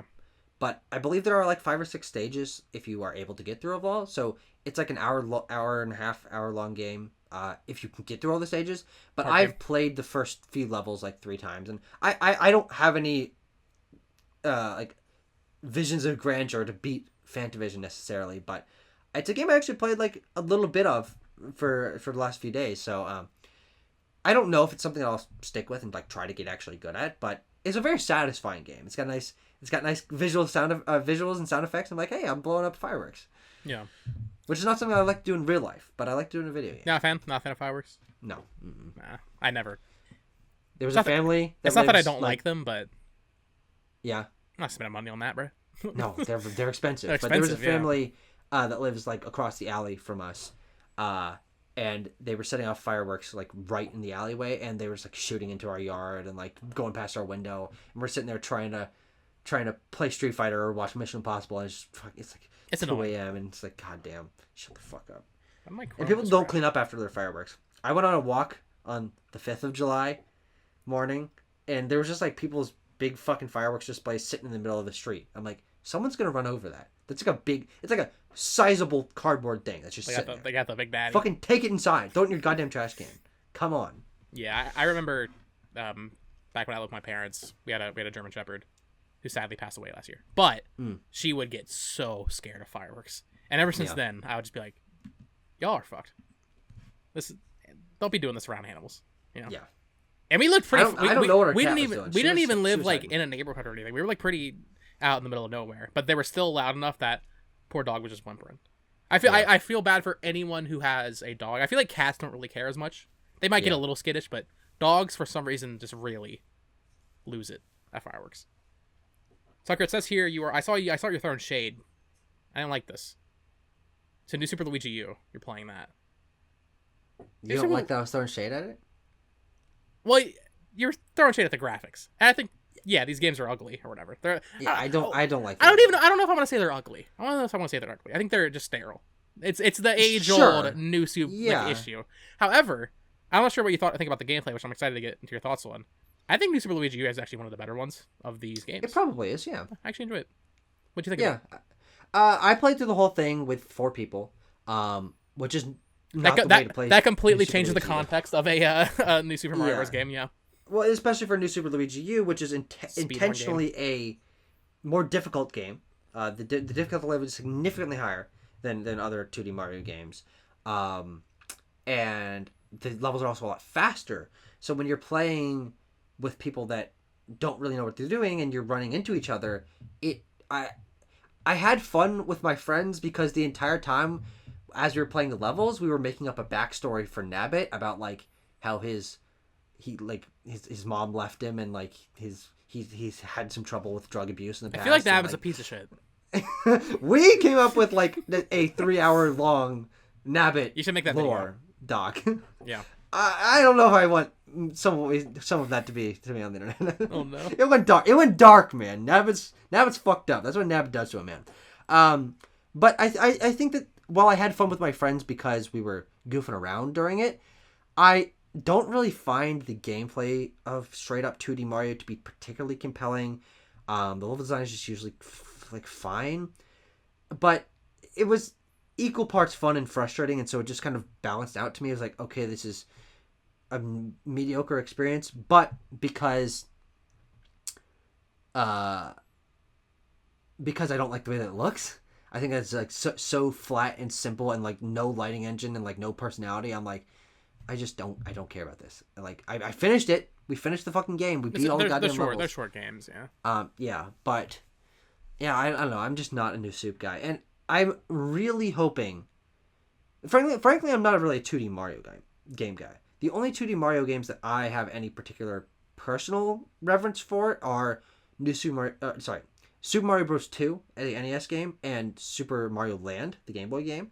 2 USA. But no. Oh yes. Not. Yeah, I have not Lost played. Lost Levels is good. Lost Levels. I like no. Lost Levels.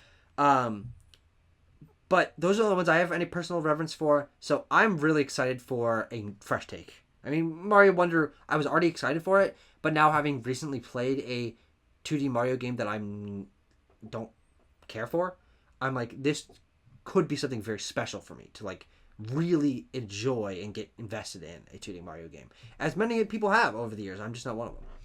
Sure. Yeah, I haven't played it since it came out in 2013, I think. It's been a long time, but I remember really liking it just because I run 2013, the year of Luigi. How could you forget? It's actually there's a lot of Luigi in this game. It has been like 10 years, like I think to the month that came out. Actually, I think it was June or July that came out. Yeah. I think the physical release came out in August, but I think it was August 25th. Fact check me. I want to see if I randomly know this date for some That'd be reason. crazy. The release of the physical version? Look up the release of the Super Luigi U physical. June 19th and August 25th. You're a fucking genius. I, for some reason, remember dates like that. I don't know why. But no, I remember really liking it just because I typically run through Mario levels like that anyway. Yeah. Depending on like the star coins or whatever, but I don't know. I enjoyed it back then. Maybe it doesn't hold up as well, but yeah. I don't know. I like new. It also might hold up. I'm not a new soup hater. I just understand. I understand where people are coming from when they say. I think I'm a new soup disappointmenter. Disappointment, sure. Like, I just think they could be more, and they're just not. And so I'm like, yeah. There's 5 of them. For some reason, there are 5 of them. There are 5 of them. 6 if you count Mario Run, which is actually also pretty fun. I actually like Mario Run. Yeah, that game was pretty good. It's actually a different game, though. Kind of. I mean, it plays differently. Sure. Same art style, same sound font. Yeah, sure. Yeah. It says here you're also playing Zelda 1? Yeah. I can't remember why I was playing Zelda 1. Have you ever played it before? No. Oh. I mean, I'm sure I've opened it. I've like spent 5 minutes in it before. I've never made a concerted effort to play through Zelda 1. I am on the 5th dungeon, so I'm a little over halfway. Are you using a guide? Yes.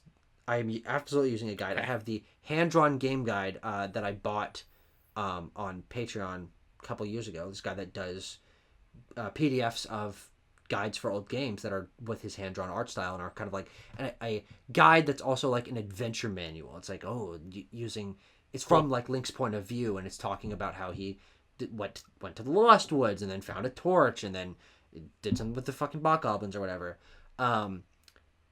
And I'll reserve judgment until I'm finished with the game.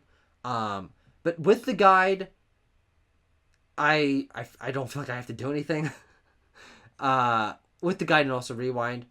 So I don't know if I'm creating the best atmosphere for me to really appreciate this game, but I don't appreciate its obtuseness. Just in general, that kind of game design does not appeal to me. And then with the guide, I'm also not finding a ton to connect to on a game design level. Because usually when I play older games and I'm able to use rewind, I'm able to see past their obtuseness / crazy difficulty, old school difficulty, and get to the core of, this game is designed in a really interesting way. But I'm not really finding that with Zelda 1. I think it's fine. I don't know if I have any like major issues with it, but I don't like its design without the guide, and I don't really like its design with the guide either. So it's not speaking to me in any particular way. I wish I could play Zelda 1 again for the first time, because I had it on Game Boy Advance, and I would play it off and on, use guides off and on. I don't really remember what my first time playing it was like because I was so young, and then at some point I used the guide, and once you use a guide, you kind of just know. Mm-hmm. Like I could beat that game without using a guide now. I've probably beaten it like 5 or 6 times. Like I've played that game a lot. And I really enjoy it, but I don't know if I would enjoy it if I didn't know what to do. Yeah. I hate obtuse shit. Yeah. So if I didn't know what to do, it'd probably just be frustrating. Zelda 2 is another great example of that. I've only beaten that one once, and I do think Zelda 2 is actually a better game, to be completely honest with you. I know that's not a popular opinion, so I'd be curious to hear your thoughts. So I'd be curious to hear what you think of that one. That one you definitely need a guide for. That one's even more obtuse. But Zelda 2 has a lot of just other cool stuff going on. But yeah, Zelda 1... I wonder if there's a Zelda 2 hand-drawn game guide. Be fun to use this guy's stuff for both if they exist. Zelda 2 hand-drawn game guide. I don't know. It's hard to like critically review Zelda 1, or really just any NES game, which we'll be talking about in a minute here with NES games. But I think Zelda 1's fine. It's definitely a product of its time, though. Yeah. And I also we'll talk about this when I talk about Final Fantasy. I have this issue where like it's like you said, you're not really giving yourself the ideal environment for playing it and experience with rewind and guides. In the case of Final Fantasy, like little boosters for XP and stuff. I feel like I'm robbing myself like that ideal experience sometimes, Does that make sense? Sure. Yes and no. I mean, I agree to a certain extent because I just said that using the guide was making it so I'm conflicted on obvious. I don't actually like fully think that it like is hurting my experience, but also I am thinking about the fact that it might be, But yeah, of course. Changing the experience. Definitely understand that. Oh, sure. No, 100%. I think for me, the ideal way to experience the game is to be born in 1978 and play the game when the game came out, which is not possible for me because I was not born in that year. Not yet. And so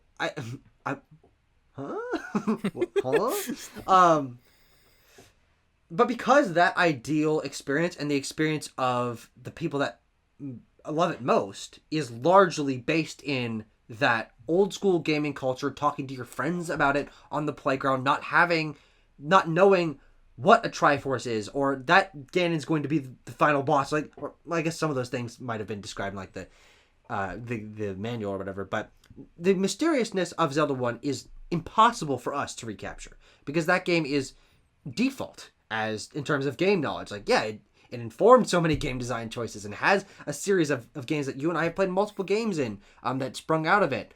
And so because that ideal experience is literally impossible, if like functionally impossible to recapture, I feel that I've just tried to get my best experience out of it, which is usually rewind and guide and stuff like that. I know that I would dislike the game more if I was forcing myself to play without a guide and just wandering and trying to lean into the obtuseness. That would make the game less fun for me, and therefore I would dislike it more. So even if I'm not getting the ideal experience or I'm hampering the intended experience, with these old games, I'm trying to gear towards my ideal experience, which is, as I said, almost always by utilizing modern affordances.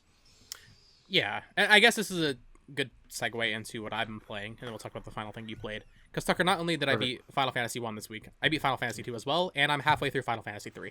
I went fucking crazy this week. And these are all NES 10-hour games? Yeah, the first two are, and then Final Fantasy 3, I believe, is a bit longer. Of course, I'm playing the Pixel Remaster, so sprites are a little bit spruced up. I am using the original arrangements for music, so I am hearing the original soundtrack. How are you feeling about the visuals, like the sprites being redone and everything? I like it, but also I do wish I could play just the original version on Switch, especially because eventually when I get to 6, I'm not getting that immediate gratification of, oh, this is how much the graphics evolved over time, when, you know, the warrior sprite from 1 looks identical or at least of similar quality to Terra from 6, right? Oh, that's a good point. It's a weird it's kind of a weird thing. But then you do see other improvements between games jumping from just in terms of budget, it's really interesting because 1 is very bare bones. 1 is like literally bare bones JRPG, fight random monsters, go around, world map. Although pretty interesting that they have like a pretty open world map from the start. And then just evolving through to having a more cohesive story in 2, but then 3 kind of goes back from that. But you can tell I think that was where they took a year off. So they took 2 years to make 3. And it is very clear just in terms of they added the full job system and just all these different like quirks in the story. You don't have a preset character, you know, it's still, you're naming your characters, which I don't like. But like, just like story events and like sprites doing goofy things and like telling a story through the graphics, which is cool.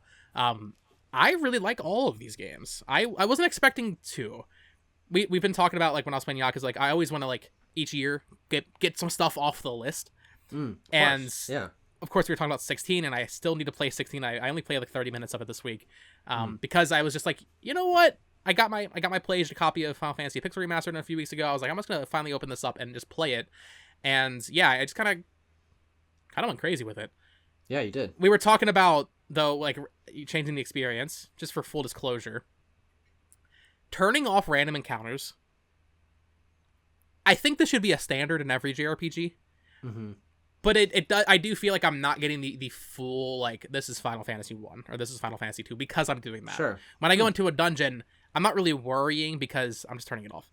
And then when I need a grind, I turn it back on. I'm not doing, like, the crazy, like, 4 times XP, maybe 2 times XP. If I'm just, like, sitting in bed, I want to grind real quick. But stuff like that. I didn't even know that those were affordances in those versions. Yeah. So you can do all that. That's actually something that, frankly, I think I would have liked. I played Final Fantasy VI in 2020. I like that game a lot. It's one of my favorite games. But I would go to, like, the area that people said is like, hey, this is the best place to grind. I just would, like, put on a movie and then, like, just, like... memorize the button combos so I could like watch the movie while I'm like doing it with my like having the it's such a SNES weird Mini controller. It's such a weird. Is that on the SNES Mini? Yes, it is. Yeah, that's crazy. That's a good get. Yeah, it's such a weird like thing to come to terms with or like just accept because like grinding is fundamentally a waste of time. Yeah, but also it's intrinsic to the experience. if you grind in a JRPG, you inherently will like you're putting more time into it, so you're more attached to it and all that. But like you said, you're just sitting there watching a movie or something, or like even for me when I used to shiny hunt a lot in Pokemon, it's like this is just a waste of time.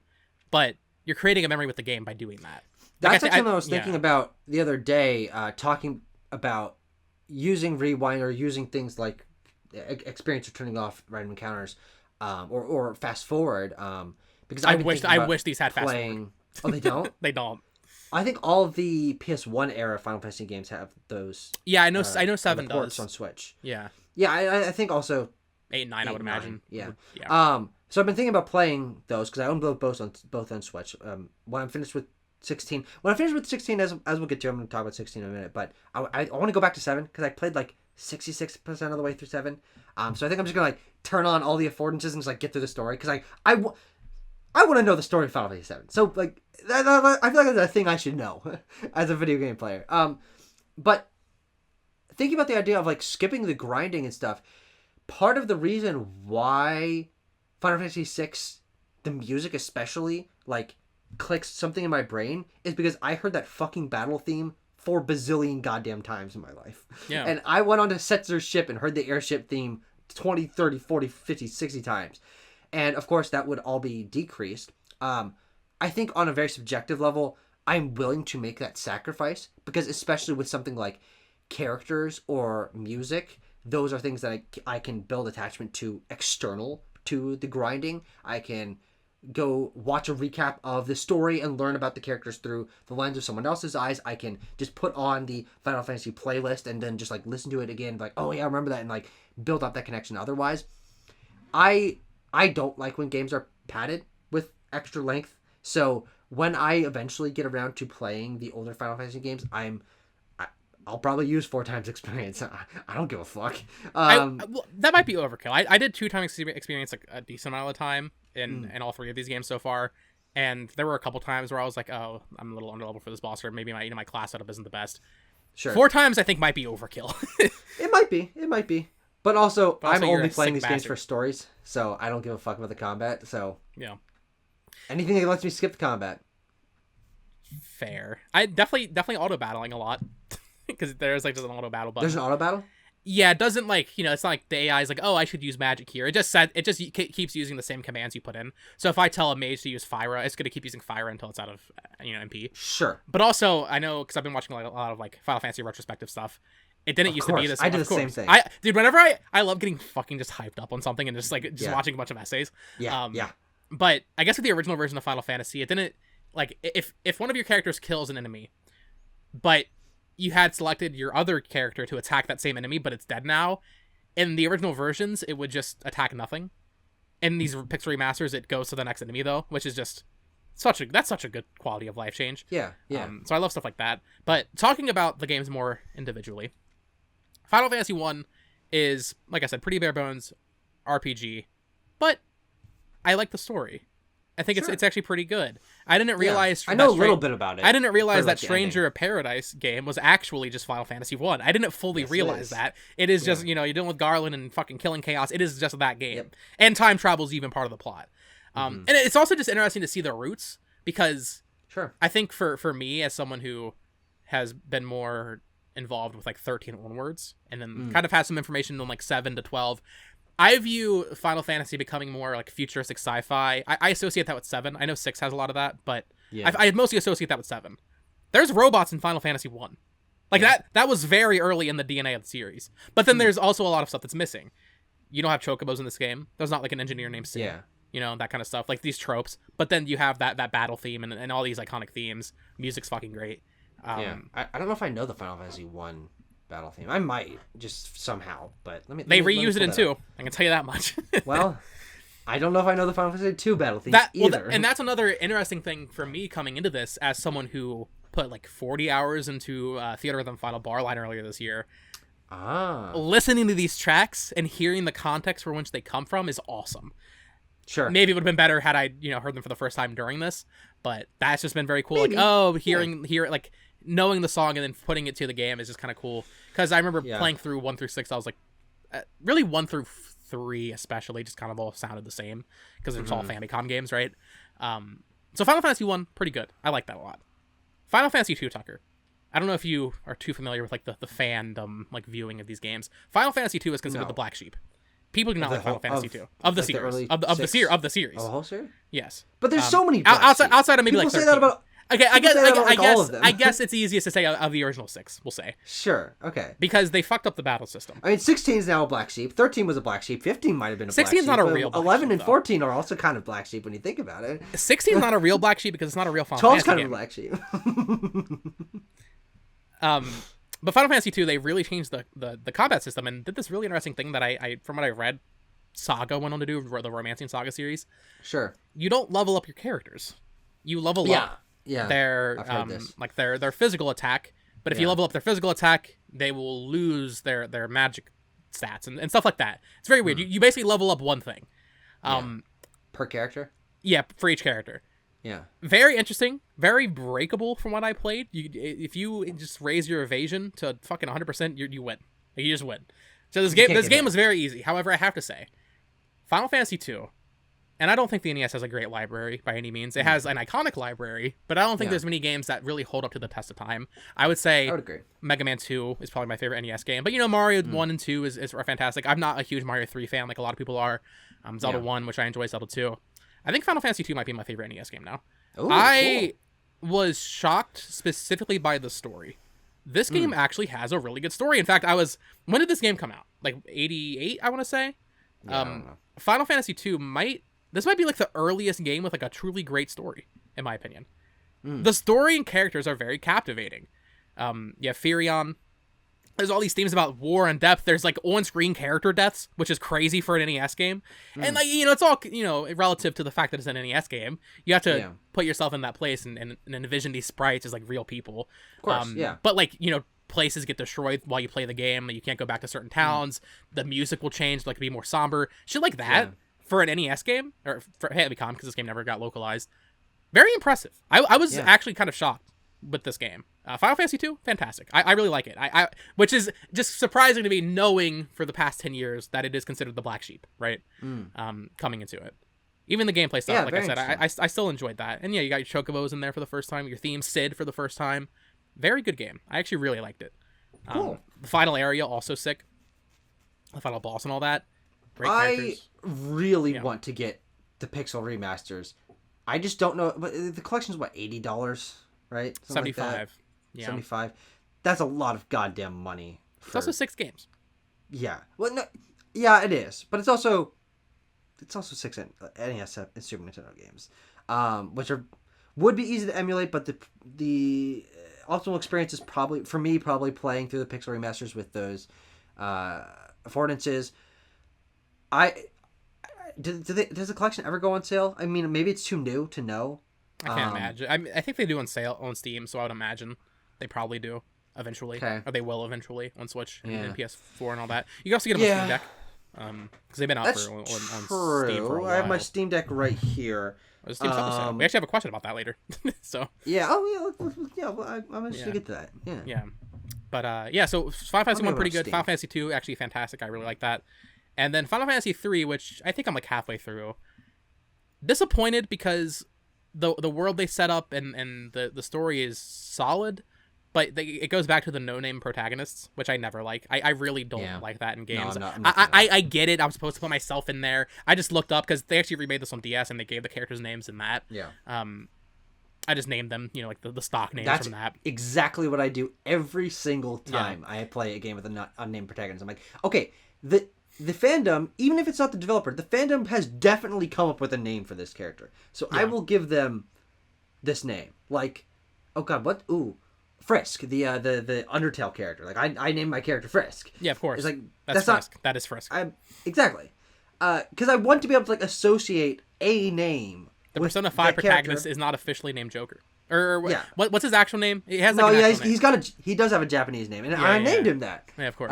Let's look up Joker Persona 5. They do call him Joker, but he has like an actual. Well, of course. Yeah. Real name. Ren Amamiya.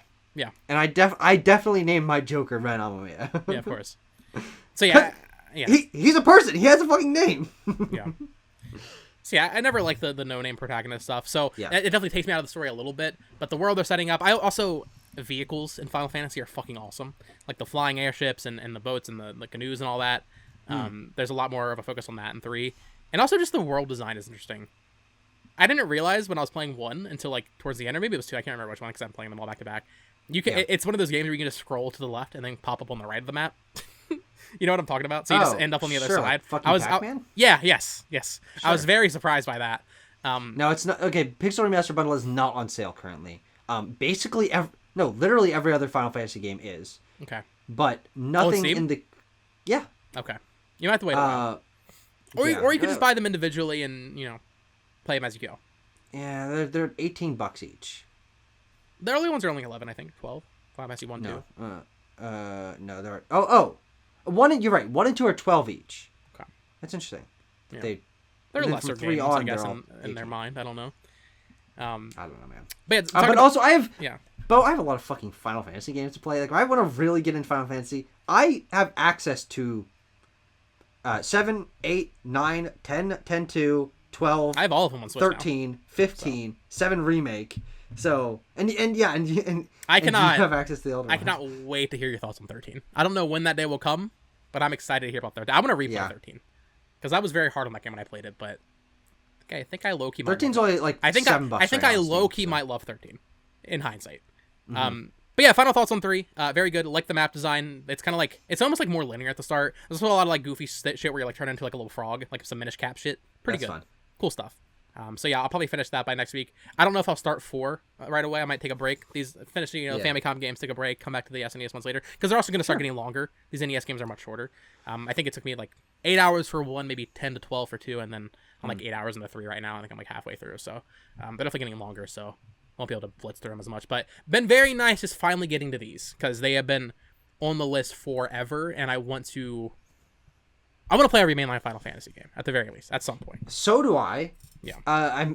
It's going to be a very slow process for me, but every time I play a Final Fantasy game, I get fucking giant visions of grandeur that I'm going to be the world's biggest Final Fantasy fan. I'm going to play all these games. I'm going to know all the characters, and I'll tell you the fucking lore and the name of the world. And like, I want to be that guy. It's going to take me a long fucking time though, because I have a hard time playing similar games in the series back to back. I like to space things out. I've been playing like one Halo game a year for like the last few years. Like, and those are short Souls games. Yeah. The only exception being Resident Evil, because I played Resident Evil 7, 1, and 3 remake back to back earlier this year. And I love Resident Evil, but I want to push myself to be a Final Fantasy guy, which is why I was saying when I finish 16. I want to finish 7 as well. Also because then I'm going to play 7 Remake later this year in preparation for Rebirth. And then maybe this is going too far, but I want to play either 8 or 9 in between 7 and 7 Remake. So I could be like setting myself up for failure here. It's entirely it's actually I'm here to help you through it. I'm here to help you through it because I'm also going to be doing similar mentally ill things. Bo, but here's the thing. This is a good thing for us. This is good for us. We need to stop playing stupid games like Fantavision. You know, you gotta start, man. You gotta start putting fucking Lair and Brink, dude. Hey, I have not been slacking on my Final Fantasy playing. I've been playing like 3 hours a day of 16. Yeah, well, as we'll talk about in a second. Yeah, but do you want to talk about now? We can get to your thoughts in a second. I just want to say one last thing. I actually asked on the server, I think Benpai or someone else responded, saying, because I asked if I should play the remakes of 3 and 4, because they were on PS. And I think Benpai responded that, yeah, you should play the remakes. I decided not to, because if I played that remake, I would never play this original version. And I know it's not technically the original version, but I want to save that for later. I want to have that for later, which is why there are remakes of like so many of these games on so many different platforms. There's PSP versions, there's DS versions. They made fucking iPhone versions of them, which look really bad. There are like spin-offs of some of these earlier ones. There's a Final Fantasy IV sequel that was like on PSP or something like that. So on PSP and I think Game Boy Advance. Yeah. There's so many Final Fantasy games. There are 16 mainline Final Fantasy games. That is a horseshit fucking lie. There are so many more. Yeah. You gotta play Crisis Core also. But the reason I brought it up was because you mentioned 9. I specifically want to make sure I play that game before the remake is announced. We know the remake's happening. It's an open secret. Sure. And it's kind of why I'm a little sad. I do have time to do it. I don't have an SNES Mini though. I'm kind of sad I haven't played Mario RPG because I will never play the original version now. It's too late. I fucked up. Yeah. Oh, I see what you're saying. I Yeah, want to have also, that perspective and be able to get excited Yeah. for Final Fantasy IX when it gets announced inevitably. Absolutely. Like, I'm just imagining you and I play through Final Fantasy IX, which I think we should like foreground. Try to doing. line Like, up. we should do a specific thing that you and I both play in Final Fantasy IX together. But then we're watching a fucking state of play or whatever it is, and the icon, we don't even know what it is right now, but the iconic Final Fantasy IX theme I love starts, that Final Fantasy IX theme, and then dude. we're like, oh, yo, and then we're like, oh, and that character, and oh, look what they did to that location. But otherwise, we'd be like, oh, hey, Final Fantasy IX remake. Yeah. But hey, I've always here's the thing. I've always known I was a Final Fantasy fan, right? yeah, This is different than Yakuza, where like I had never played a Yakuza game. Sure. And now I know I love Yakuza, and I still need to get to Kiwami. Final Fantasy, I played 7 when I was a kid. I never finished it, which I also similarly to you, I need to do. I know everything that happens. I've watched all the lore I breakdowns. don't actually. That's you gotta get spot. You gotta get spot. Don't let it get spoiled. And I mean, I know Aerith dies. I'm not fucking stupid. Like, I've been on the internet. Oh! But also, is her name Aerith or Eris? I've seen. Just call her conflicting Aerith. reports. I believe that was just like an English translation thing, but then also I've seen people try to say like it's actually the other way around. I'm not sure. Call her if you want to be looked at as a respectable human being, call her Aerith. Anybody Sure. call her Eris is a fucking bitch. Sure. But yeah. We talked about my history with Final Fantasy. Until fucking recently, 13 and 15 were the only games I had played. And Yeah. beaten. Yeah, which is a peculiar place to be in. Yeah, and 13 too. Don't And forget wait, about that didn't you get into 14? Or am I? That great point. That was just Yeah. earlier this year. I mean, 13 and 13 2 I played like maybe 5 years ago, and then 15 I played Sure. pretty close to that, I think. Did you and play then some remake? Yeah, I finished 7 Remake last year. Oh, okay. And played Crisis Core back to back. Great game. Oh, God. And God, then there's so many to play. and This is then- both intimidating, but also so fucking exciting. And then to me. this year, I got into Final Fantasy 14, which another point before we talked about 16. This entire week playing Final Fantasy 1, 2, and 3, I cannot stop thinking about 14. Yeah. It has its hooks at me, Tucker. I want to go back because I haven't played it. I played through the base game of Rome Reborn when it came out, back in February. Yes. And I not beat even close to when it came out. I only played that game for like a month straight, Tucker. I probably put 150 hours into it. Jesus. And that's all I played for a month, and I finished the base game and the patches for Rome Reborn. Maybe played a little bit of Heaven's Sword, which is the first major expansion. There's so much of that game I have not played, and I want to go back to it. So at some point this year, I will play through Heaven's Sword. I would ideally with Final Fantasy 14, I get caught up before the next major expansion, which I think would be late next year. Probably not going to happen. Yeah. But we need to get you into it. 14? That is a bad idea for many reasons. You should do it. I'm perfectly content allowing the MMO versions to be like the ones I never touch. 14 arguably might have the best story. I've heard people say it. Bo? Now, I can promise you I have not seen that yet in a Realm Reborn, because the boring in a Sure. Realm Reborn is fucking dog shit. Yeah. Very boring. But Final Fantasy 14 Steam Deck version? Okay. it is on Steam Deck. Is it like good on Steam Deck? I don't know. I have thought about it. But it's, Tune you know, okay, it. here. No, okay, we'll get to it later. I was actually going to talk about the Steam Deck later, but we'll get to that later. Let's hear your thoughts on 16. Like I said, I played maybe 30 more minutes of it. I like the idea that I become the character in the group that just hates Final Fantasy 16. I think character? I'm gonna become that guy. Well, like we're the characters that hate Metroid Prime. We don't sure. we don't hate Metroid Prime. We think it's fine. Yeah. I'm gonna become Final Fantasy 16's biggest hater. Mm-hmm. I played like 30 minutes of it, which to be fair, and I'm only like a couple hours in, whatever. I think it's fine. I'm not connecting with it too much, but reserving judgment until I really get into it, which I think of course. my girlfriend's gonna be gone for like 5 days. I think I might just fucking sit back, nice can of a Coke, Yep. maybe order some Taco Bell bow meal. Wait, what was the Final Fantasy thing that was at Summer Game Fest that was really fucking funny? Oh, it was some. Was it Pizza Hut or something? It was like I think it was like DoorDash or like oh, you're right. Postmates. No, absolutely. Yeah. It was like it put in a one of code those, yeah. for Final Yeah. Fantasy or something. Yeah. But sit back, put in the DoorDash Final Fantasy code. Get the bow meal. Get the bow meal. Play some Final Fantasy 16. Just I all weekend. think it's a perfect plan. I think you should absolutely do that. But also I need to finish 3. True. But also, I can. But also, I can like wait halfway on that. through. I can wait on that. Yeah. I can wait on that. I can wait on that. But yeah. Anyway, let's get into your thoughts on 16. How much more have you played this week? Oh fuck, like 25 hours. How many hours Like, would you say you are in to this game? I'm probably close to 30. Like I really had not, in the grand scheme of things, played that much, because I'd only played it for like 2 days before we recorded, and I've played it every single day until today, because this morning I was doing some other shit. I should have played more, but I am so goddamn close to the end of this game. I am like on like chapter like 47 out of 49 or whatever, or missions, not chapters, but there's like main missions. There are 49 of them, and I'm like 47 or 46. Oh wow, you'll so I'm really close. I should beat it by tomorrow, ideally. Yeah. And goddamn, I love this fucking game so much. I, interestingly enough, don't feel many of the criticisms that people are having. I can see some of them, like the crafting and general RPG systems being rather basic. I understand that is like pretty objectively true, but it is not hampering my experience at all because I'm playing it like an action adventure game and not an RPG. And as I was saying last week, it speaks to my the genre appeal to me of things like Last of Us and God of War, which are games that I adore. And as I play, I really think it only gets better.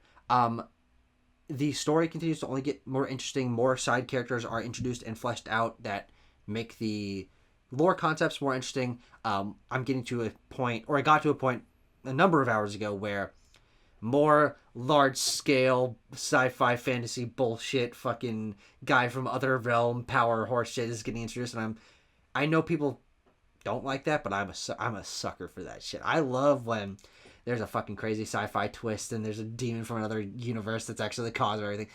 I dig that a ton, and I'm right on the cusp of, I know what happens because someone else told me, like, I'm gonna be stuck into another dimension when the fucking ultimate bad guy's gonna like describe the whole lore and history to me, and I'm gonna be fucking sitting there rubbing my hands like, oh yeah, that's me playing Xenoblade. Me playing Xenoblade right there. Exactly. No, absolutely. It's the exact same kind of idea of like this world that has this context in a greater sci-fi sort of concept. I really love those sort of things. And Xenoblade is one of those. Like the end of Xenoblade 2, and he's like, oh shit, oh fuck, there's this whole context, and it used to be Earth and the fucking clouds. That's my shit 100%. And also just the characters in the general base world, it only gets more interesting. Jill and Joshua and Clive and Dion and all the side characters that get built up over the course of the game really feel like a cohesive group by the end, even though they aren't your party members.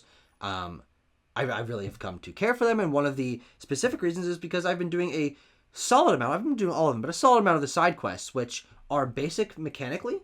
They're fetch quests. I've heard they are very much MMO side quests because this is the people that made 14. It is. I've heard they are very much like 14s. Yeah. Yes. But even though, again, I recognize that as a pretty objective criticism, I would not personally consider it a flaw because the pro-con balance is very solidly on the pro side for me. When I'm spending 5 minutes doing a very basic quest that's go from one guy to talk to the other guy in like my little hub area, and it's super simple, but I'm spending more time around these characters and I'm getting to know the culture a little better, and I'm learning something about how the lifestyle of this group of characters in the hideaway is working together, and about the farming or the education or the engineering culture. And then I learned something about these two characters I've known for the entire game, but then really contextualize my relationship to them and their context in this area. I'm like, no, this is worth 3 or 4 minutes of bullshit. Like, these are not long side quests either. And the combat is good, and most of them involve combat, so I'm enjoying doing the combat. So I am loving the side quests. I think they're an integral part of why I care about this world and the characters so much. And I'm so close to the end, and I fully foresee this being one of my top 5 games of the year. I think it's remarkable. I still have to decide really at the end of the day if I prefer it over 6 or not. But it's like a 9 out of 10 game for me. I fucking love this game. And it's one of those games where I know I love it because I'm sitting down to play it, and then I fucking blink and it's like 4 hours later. And there are so many games that I play that I don't like, where I'm checking the how long to beat, and I've got a fucking YouTube video, and I'm scrolling through, my goddamn, how far am I through this? And I'm checking my phone constantly. I do the same thing. Not at all with Final Fantasy 16. I am just locked in, and that to me is a sign of a game that's really, really engrossing me. And Final Fantasy 16 is one of those. Yeah, I not echoing what I said last week. Hearing you talk about it, making me more excited to actually dive into it and play it. Yeah. So maybe this will be the week I actually do it, and if so, you'll hear my thoughts next week. But I'm glad you're enjoying it as someone who hasn't played a ton of Final Fantasy. No, I haven't. You have played 6 though, which is like that's a weird. Yeah. Why 6? Why'd you play 6? Are you an Easy Ally fans? Easy Allies fan? Yeah. Brandon Jones loves Final Fantasy 6. I believe it's his favorite game of all time. If That sounds correct. Yeah. And one thing from Easy Allies that I really love is Hall of Greats. The Hall of Greats show and the discussions and the rebuttals and stuff is a great structure, but it also allows me to get quick and passionate descriptions of why people love certain games that I have no experience with. Especially Don, because Don always brings some fucking weird horse shit. Yeah, he brings fucking SimCity and Pandemonium. It's like, God, what's this guy going on? Jurassic Park fucking management sim. But Brandon Jones made a 5-minute video essay about why Final Fantasy VI is so important to him for one of his Hall of Greats entries, and I have not only I watched it in the Hall of Greats video, and I was automatically one of the ones that won that week, so it is one of the greats. I think I remember watching that one live. Yeah, really? That was a while ago. Yeah. It was one of the early ones.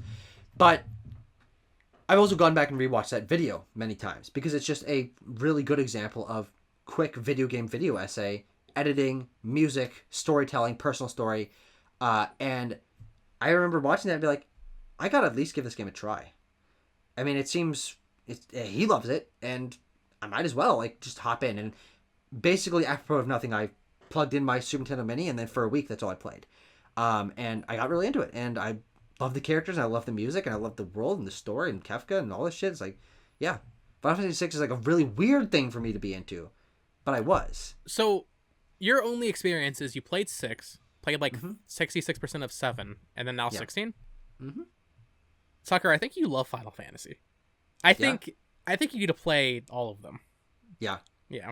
I think I just hearing you talk about 16, but then also you love 6, and also you like what you played of 7. Yeah. I think first of all, because you like 16, I think you will love 15. Yeah. I am looking forward to 15. And if you love 15, I think there's a good chance you are actually a 13 defender. Oh, I think it's guaranteed that I'm a 13 defender because people. It depends on the combat. It depends on how you feel about the combat. It's mostly simple combat that's not fleshed out to the end game and going down corridors. I'm like, yes, that sounds awesome. And that's the thing too. I forget. I don't know the YouTuber's name. I was watching a great video about 13 and its reception. If that game re-released today, I'm pretty sure people would love it because it is the same core designers and directors and all that worked on 13 made 7 remake. And people love 7 remake. Yeah, their vision. Yeah, it's a little imbalanced with the corridors, and then it opens up halfway through the game. Again, but if you can look past that, week, most Final Fantasy games do that. That's true. Yeah. But if you can look past that, or you're fine, if that's not an issue for you, I think you'll love 13. Also, 13 just has an insane world setup and plot and new terms, and I want to replay it. So. Actually, let's jump to this Steam Deck and Steam sale part because there's a really good transition here, which is not only did I get a 1 terabyte SD card for my Switch OLED because I didn't have an SD card on my Switch OLED. I'm like, I can't. There's no way I'm gonna be able to survive without a SD card. And I just splurged. There was a micro SD card that was 66% off for 1 terabyte. Got it for $100. I'm like, that's fine. This is a one-time investment. I do not need more storage than 1 terabyte for my fucking Switch. Yeah. So I have 7, 8, and 9 downloaded. I eBay ordered a physical copy of 12 on Switch. How much? Which just arrived today. It was $20. That's what I paid, yeah. Because it's $50 digitally on Switch. Of course, it goes down on sale, but it probably would not go to $20. No. And I bought 13 on sale on Steam Deck. Because, as I said, basically everything Final Fantasy is on sale on the Steam sale right now, except for the fucking Pixel remasters. So I've bought multiple Final Fantasy games in the last week. Well, yeah, let me go and read this question real quick because we can just go to get into it real quick here. Shiko Kubo said, not a Nintendo centric related question, but as we're in the midst of the summer Steam sale, wondering what your guys' top 5 games you were looking forward to pick up because they have a major discount or just curious about. So you're picking up some Final Fantasy games, 13. I don't really play games on PC. However, I'm not gonna do it, but I heavily considered buying a Steam Deck because it is 20% off. It is. That is tempting. Yeah. Like extremely tempting because especially don't do this to me, Tucker. You motherfucker. You don't have need to be doing the lowest inhibition of purchase rate I've ever seen in my life. But I don't need to be doing this. It's actually a good investment. Well, I just worry because I already have my Switch. And, you know, like Final Fantasy Pixel Remaster, I'm not going to buy those games digitally, like in theory. I'm playing them because I have the physical copy. Yeah. I don't like buying digital games, but also, as we alluded to, Final Fantasy 14 in bed, Tucker, that might be a game changer. Yeah. Or even something like Diablo, which I did buy digitally on PS4. That would have been great on Steam Deck. Yeah. Do you want to play Final Fantasy 14 on your Steam Deck? Let's see. I'm sure. And to be fair, as of May 19th, Final Fantasy 14 launcher has been fixed, and 14 is now playable on Steam Deck devices. Awesome. I will say, I did play a little bit of 14 on console. It does suck dick with a controller.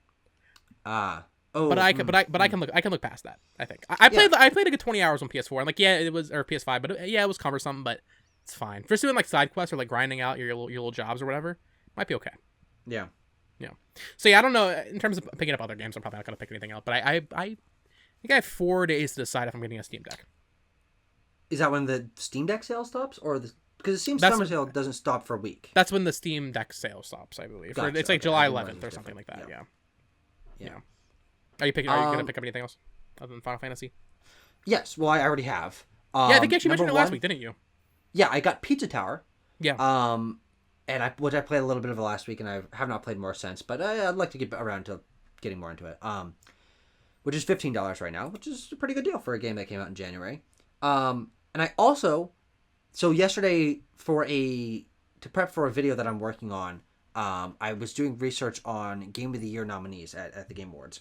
Especially when the Game Awards was the Spike Game Awards, what some of the earliest nominees were, in like 2006 to 2011 or whatever. And I bought 3 games last night that were all nominated for either the Game Awards or the Spike Game Awards Game of the Year.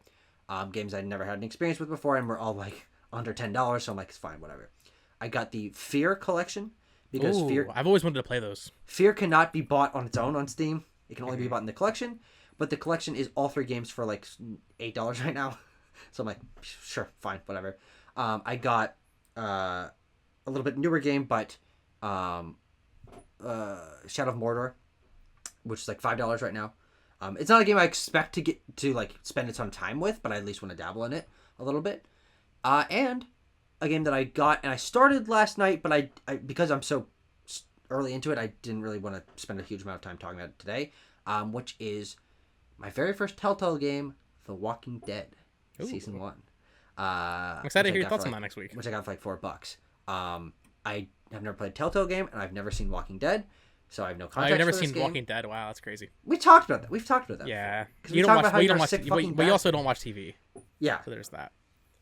But yeah, so I got a few. There are a lot of games on my wish list that are on sale. Let me just I've got actually Steam open up right now. Let's see what I've got on my wish list that's on sale. I've been thinking about. I've never played Left 4 Dead.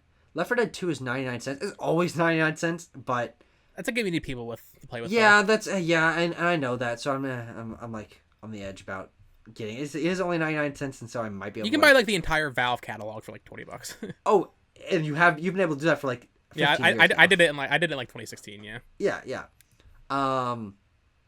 Geometry Wars is $2. I don't really know much about Geometry Wars. What's the team? What's Tim Schafer's team? Double Fine. Yeah. Double Fine published a game called Headlander, which is like Metroidvania for $2 right now. I remember that one. Yeah. Manifold Gardens $10. Disco Elysium is $10. Dredge is 20% I actually off. I ordered a physical copy of that last night. Disco Elysium. Dredge? Disco Elysium. Yeah, it was $20 on Amazon. I was like, try it out eventually. I've heard good things. Sure. Seemed like a good price for it. Yeah, for a physical copy on Switch. Yeah. Basically, everything's on sale. It's a Steam summer sale. You know how it works. But yeah, I've already picked up a few, and I think I might get a few more because I want to use my Steam Deck more, which is actually something I just want to quickly talk about. I've been downloading the absolute shit out of PS2 games on my Steam Deck today. Like the whole day, I've been doing other stuff and just like having them download in the background, and then shifting them over to MU Deck, and then porting them to my Steam library, and so. I might have some weird ass, not weird ass, but like random PS2 games to talk about next week. You gotta play the Mark of Kree or whatever it's called. You know what I'm talking about? Yeah, I do know what you're talking about. That's on the PS Plus collection. Yeah. Yeah. Or PS Plus. I may have a Steam Deck when we talk next week. Probably not. No, it won't ship, but you might have one on the way. Sure. I probably won't do it. But I'm definitely considering it. Well, because whenever I make a big purchase, I like doing like the little like, oh, you pay in 4 or whatever. I don't think you can do that through Steam. So like that's the whole thing. Yeah, I don't know. But I'll consider it. I also bought an Apple Watch, so I probably shouldn't do that. All right, Tucker. Let's get back into our news. Nothing too crazy in terms of like bigger news stories this week. However, there was a lot of talk about the NX2. Yeah. Which is hilarious to me. So wait, are people calling it that? So let's go through this. So a leaker. I don't know exactly who it was. My bad podcast host. Nash Weedle, it looks like, is the name of the leaker. Back in 2021, a few months before Metroid Dread was announced, they said Mercury Steam was making a new 2D Metroid game, which a lot of people are saying like they had credence. I don't personally buy into that because when did they say that again? Sorry. A few months before Metroid Dread was announced. I don't personally think that's super like credible because it was obvious we were getting a 2D Metroid. At least in my opinion, I was saying the same thing back in 2021. Like, we're gonna get a new Mercury Steam developed Metroid game. The timing just seemed right. That was a rumor in early 2020. Sure. Okay. Maybe it was 3D Mario Collection and 2D Mario. The Go Nintendo new article. Paper Mario game. The Go Nintendo article just says roughly 3 years back. So yeah, to the point though, I don't fully know if I trust this person. But anyway, people are giving them some credence, and this person said, Nash Weedle said, that dev kits are out in the wild, and specifically that a Spanish studio has them. That's interesting because Mercury Steam is Spanish. Oh, are they? I didn't know that. I didn't know that until now either. So people are speculating, okay, Mercury Steam, they would close partners of Nintendo now. They would probably have dev kits if it's coming out within the next 18 months or so. So that's interesting. And then a picture started going around, Tucker, of Nintendo's developer portal. And it was so clearly fake, but for some reason people were like reporting it. Websites were posting images of it. I think do you have this picture? I don't have it to show you. No, it's not in the article. It doesn't really matter. It was just an image of their dev portal. I think the image originated from Famiboards or maybe Reddit. I'm not sure where exactly. Yeah. And on the sidebar, you have to like be verified and have you're like approved developer for Nintendo platforms. On the sidebar, it said like Nintendo 3DS, Nintendo Wii U, Nintendo Switch at the top, obviously. And then there was just an option for NX2, which is hilarious. And a lot of people were actually thinking this was real. I just want to sit here and say right now, I'm calling it right now. First of all, that's bullshit. That's just they literally just inspect that element into that. But this whole thing with Mercury Steam potentially having dev kits, it's definitely possible they have dev kits right now, even if it's coming out in late 2024 or late 2025. I don't think this person knows that though. Yeah. And it's like you said though, actually you're right. There were rumors of Metroid 5 in 2020. Like right when COVID started. Yeah, so if they didn't report it until 2021, like early 2021, that isn't not the greatest track record. I don't think it's the greatest track record. Now, I just bring this all up because a lot of people were talking about it this week. I don't really buy into any of this that much, but I was curious if you had any thoughts. Abram told me that there was a rumor going around that we would hear about the next system within the month. There was a lot more with I think it was NW Player. They're like a big like Splatoon data miner or just Switch data miner, and like they scrub like the servers and all that. I think they were saying that they had heard we might be hearing something soon as well. But I mean, it's all just hearsay. That'd be cool. That'd be cool. I just and there was also notably Jeff Grubb said he had heard something for July as well before the direct though. Okay. So whether or not he just heard about the direct and he thought it was gonna be later, that could be something different. I don't know if he's clarified since then. A lot of people are prepping for like an announcement next week. Like, actually. Like, there are people that think there's going to be an announcement for the next Nintendo hardware next week. And I think that's insane. Yeah. I don't think that's happening, but Yeah. I'd be very happy as a Nintendo YouTuber and also just fan of Nintendo. But yeah, I think this mostly just amounts to nothing and hearsay, and I still think we are a ways off. I would love to be wrong. I've been getting a lot of comments saying I'm like being snotty and how, you know, I'm insane for thinking it's coming out in 2025. My brother in Nintendo, I would love if it came out tomorrow. Yeah. I'm just trying to be a little bit more analytical about it. Mm-hmm. Which means No, yeah, I think this is all horseshit. To be honest, yeah, I agree. A summer announcement would be crazy because, I mean, unless they're it goes against everything we were talking about last week. of like, why would they have that direct announcing Mario Wonder, Mario RPG? Why the fuck would they do that? Yeah, it doesn't make any sense. Yeah, maybe a new version of the Switch. Like a Switch Lite OLED. That's possible. And that would be new Nintendo hardware. So. Yeah, that's possible. I've been saying Switch Lite OLED for a couple of years. I don't know if that'll actually happen. That's actually pretty possible. The OLED was announced in July of... So was the Switch Lite. Specifically, Tucker, in the second week of July. Both of those. So... Assume. That's now. If the every other year is a pattern, we will be getting an announcement next week. Sure. I don't think so, though. We just got the Splatoon 3 themed OLED announced at the similar time frame last year. Did we? Oh, the Splatoon 3 OLED. Yeah. I thought you were saying one was just announced. I'm like, I didn't fucking hear that. No. Yeah, we'd be talking about it, I think. If they announced one. So maybe next week there will be some sort of new hardware, like maybe a special edition or something. I don't fucking know. I don't really buy into all these rumors, though. More importantly than ever. I forgot about this Switch OLED. This is pretty cool. The Splatoon one? Yeah. Yeah, it's nice. It's they got very complex designs. I like it. More importantly, though, Tucker, thank you, Nintendo, for having real news for us to discuss on this podcast. Mm-hmm. We actually did get a release date and new trailer for Mario Kart 8 Deluxe Booster Course Pass Wave 5. A lot of people were wondering where this was in the last Direct. I mean, it was there, but they didn't give a date for it. They didn't really show any of the other tracks. We got a full trailer breaking it all down.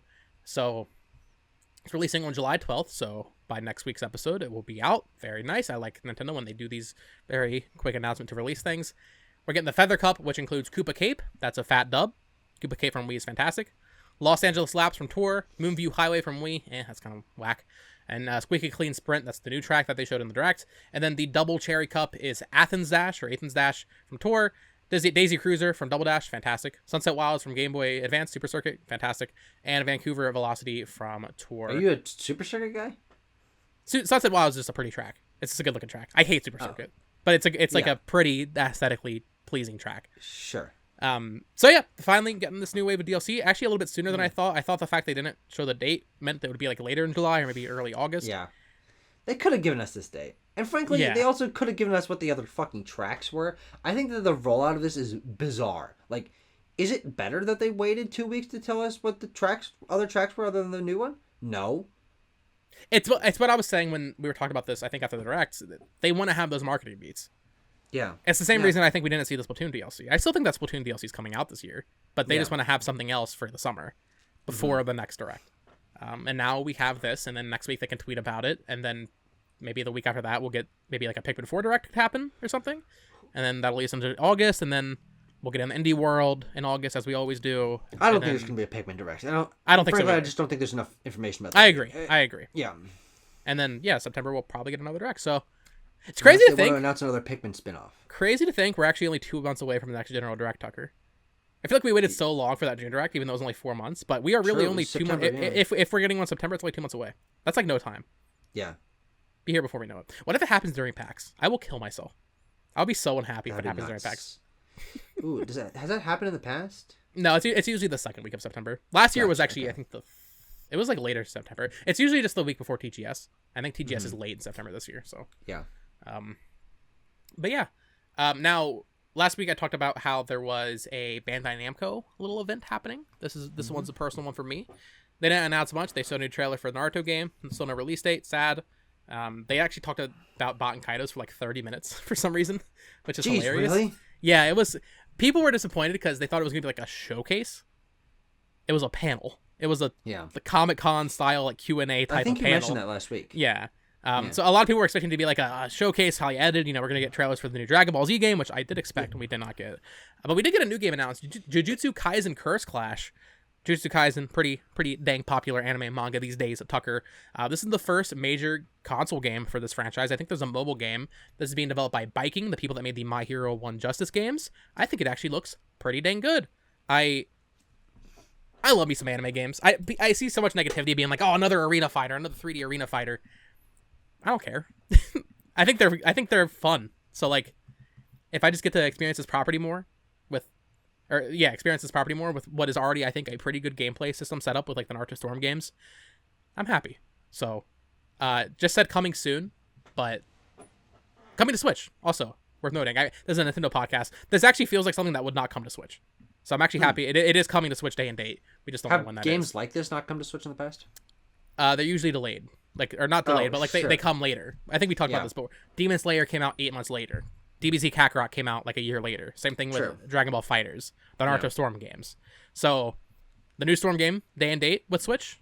This Jujutsu Kaisen game, day and date with Switch. Maybe Bandai Namco is finally getting better about it 7 years into the Switch's life cycle. No, they definitely are, because A, they've made a lot of goddamn games for the system now, so it's not a problem to know the hardware. And B, this is without a doubt and not even close the biggest install base for this game. So it's funny that it even took them that long to get them to becoming day. Well, that's why I will never get over the Demon Slayer thing, because the game sold way better on Switch than any other platform, which is hilarious because it came out way later. Mm-hmm. So I'm excited for this. I would assume probably early next year. But that said, Tucker, let's get into our couple of listener questions. All right. Lottie Plays Nintendo said, what's the next Animal Crossing game going to be like? What can we expect with added features? Are they going to go more towards being more of a farming sim? I think going more towards farming would be a mistake, because there are so many farming sims, as we have discussed. Sure, yeah, absolutely. I think just embrace what Animal Crossing is. Whatever that means to you. I mean, that could mean something for different people. But I feel like Animal Crossing, as what it is, although I didn't love New Horizons that much, I think New Leaf, at least at launch, was better. You don't really need to change it that much, you know? I think Animal Crossing... What do you think they should add to like the next mainline Animal Crossing?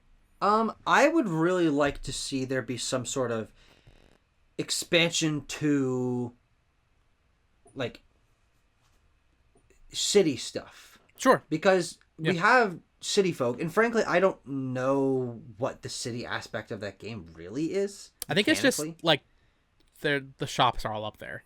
Okay. Yeah, and kind of I believe. I could be wrong. Right? Yeah. Like, you've got the little strip area in New Leaf. Yeah. I think that we've had enough of tiny villages and, you know, just building a path and some trees. And that is what Animal Crossing is. But I think that, for me, New Horizons showed that it could be more, and in my opinion, better. And I think that expanding the series to incorporate more city stuff, like you're designing a city block, you're choosing who goes in what apartment, I don't know, have like rooftop gardens, shops going on certain areas. Like maybe you've got like 10 city blocks to work with, and you can put certain shops in certain places and decide where you want benches, or maybe put a park down or something like that. Like having it be Animal Crossing in an urban environment would instantly make the game stand out a huge amount. And I think you would be able to work in enough classic Animal Crossing stuff by having there be more wild areas where you can go out and forage and meet funny characters, and have there be a pocket camp style camp area that is more woodsy. And I just think having it be a wider variety of locations would really help the series. And even if it's not that different mechanically, it would already feel like a step forward for the series, because you're in such a wildly different location. I mean, other than graphics, the main location and the general design of Animal Crossing games has always stayed the same. I mean, we're lucky we got an island motif in New Leaf and New Horizons. Yeah.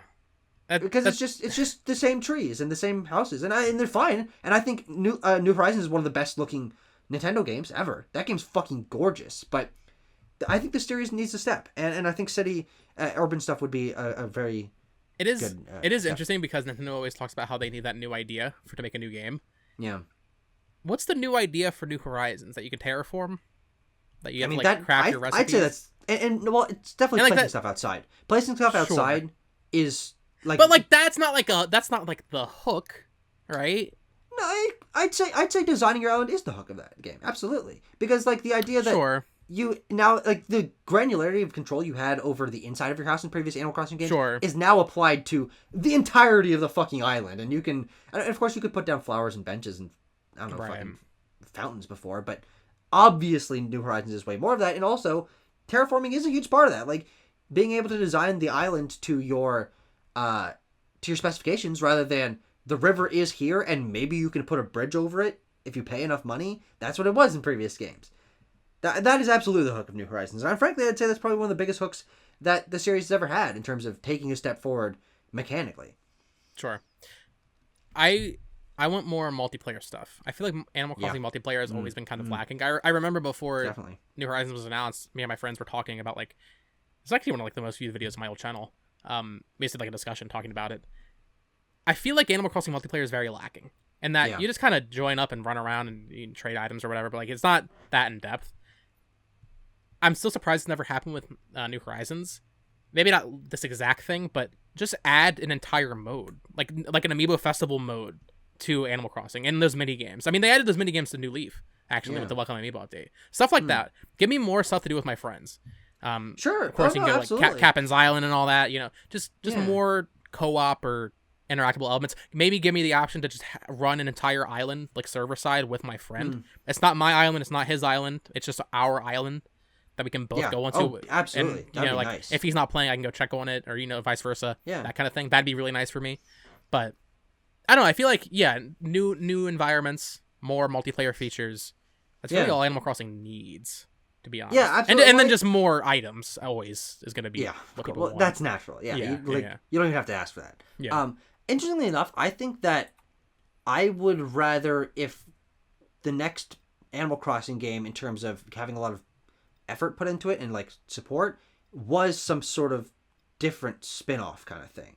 Because one thing I've been thinking a lot about is the longevity and breadth of the biggest franchises, or maybe not solely because of, but certainly helped by the fact that most of them have a lot of spin-offs. I mean, basically every gigantic franchise has one, if not tons, of spin-offs. And that's even more prevalent within Nintendo. And also outside, not to be it's keeping it to only Nintendo, but Animal Crossing has only really had 3: Pocket Camp, Amiibo Festival, Happy Home Designer. Yeah. Anything else? I don't even think so.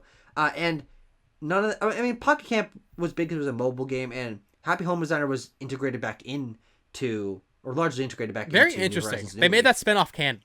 Like, they just made it like a main thing. That is very interesting. But I would really like to see Animal Crossing have a major spin-off. That's like, they put a lot of effort into it. The gameplay is different, but the social element and the characters and the world design is so fun that I would dig that. We were talking about a few weeks ago what Good Feel should make, and I have not stopped thinking about Good Feel developed like Animal Crossing game, or like a remake of one in that cushiony art style. It'd be very cute. Yeah. Oh god. That'd be perfect. All right. Benpai said, or asked, what's an older game you've played later in your life you wish you could have played earlier when it came out? For example, I wish I played Persona 4 Golden on the Vita since it came out right after I graduated high school. Perfect game for that period of time. I'm not sure if there's any game I specifically wish I had played at a certain period of time. However, as we're talking about like Final Fantasy and on these things, there are certain games I wish I just gotten in when they came out. Sure. I wish I was caught up on Final Fantasy when I was a kid. You know, yeah. I wish I played 10 when it was, you know, new or whatever. Sure. I wish I had played Xenoblade 1 when it came out. Yeah. Stuff like that. But like I can't think of any like specific like I wish I'd played this when I was, you know, like 12, you know, like stuff like that. Yeah. Well, what's interesting is this question, I think, splits two ways for me. One where I don't care, and one where I do care. Where I don't care is thinking, oh, I wish I'd played Xenoblade 1 when it came out, because I was 7 and I didn't give a fuck back then. Like it's not a problem that I didn't play it back then. But then the ones where I do care are games that I like, but I wish that I loved, and I think I don't love them because I didn't play them when they came out. And a lot of those are some of the most iconic, widely considered greatest games of all time. Games like Halo 2, Ocarina of Time, God forbid I say it, Metroid Prime. Like, these are games that I recognize to a certain extent their quality, but I don't have the personal reverence for because they weren't revolutionary to me when I played them. Like when I played Halo 2, I was like, yeah, this is fine. Like I played plenty of other first-person shooters that are more mechanically interesting and have more detail and tell better stories, and oh well. But if I'd given a chance to play Halo 2 when it came out, my mind would have been fucking blown. And with Mario 64 and Super Metroid and Mario World, like, these are games that I like, but I think they're fine. But I only think they're fine because I didn't play them when they came out. So that's where this question really like sticks in my mind. It's like I do wish I had been there when Super Mario Bros. 3 came out, and it was the fucking biggest thing in the world. There was a movie leading up to it, and it was the biggest game ever released. Mario 3 is just Mario 3 now. Like, it's a part of the lineage, and it's a totally fine game, but it's not remarkable anymore, and I'll never be able to recapture a lot of people would disagree with that, but there's people that played it when it came out, right? Like, that's the thing. Yeah. There's no specific game. I just wish across the board I wish I was 30 years older, Tucker. And I grew up. I wish I was there from the start. I wish I'd been there to see all these franchises grow and become what they are now. But then I don't want to be 50 years old, so fuck that. Well, yeah, it's interesting because I have that mindset as well of like, man, I wish I'd been there when all these games came out, and I think it's really cool to listen to the stories of people who were able to talk about seeing an NES game for the first time and wondering how it's even possible, and that's not something I've ever captured. But I also find myself appreciating that I am the age that I am in the era that I am. The idea that games are more accessible and cheaper now than ever. I was downloading games on Vim's Lair and I'm like, this is insane. Like, I can get any game from like the first 6 generations in 10 seconds and play them at better quality than they ever were before, and for free. Yeah. So I think I find more to appreciate now about current games and game culture and game accessibility than I do previous generations of games. But I also simultaneously have that, like, I wish I had the same amount of appreciation for every generation of game. If I had played Metroid Prime when it came out, I'm sure I would view it very differently. Oh, and absolutely. And that'd be great. Yeah. But then maybe I'd be more jaded when I wouldn't like current stuff. So it's kind of a double-edged sword there. Yeah. It's a hard question. I like to think I had a pretty unique upbringing. I was born in 2000. So you would think you would think we were both like 3 days apart. Oh yeah. You would think, oh, this person you're listening to this podcast, you're like, oh, he probably grew up with the Wii and Wii U, and I did. But growing up, my most played things were the N64 and Game Boy Advance through the lens of classic NES games.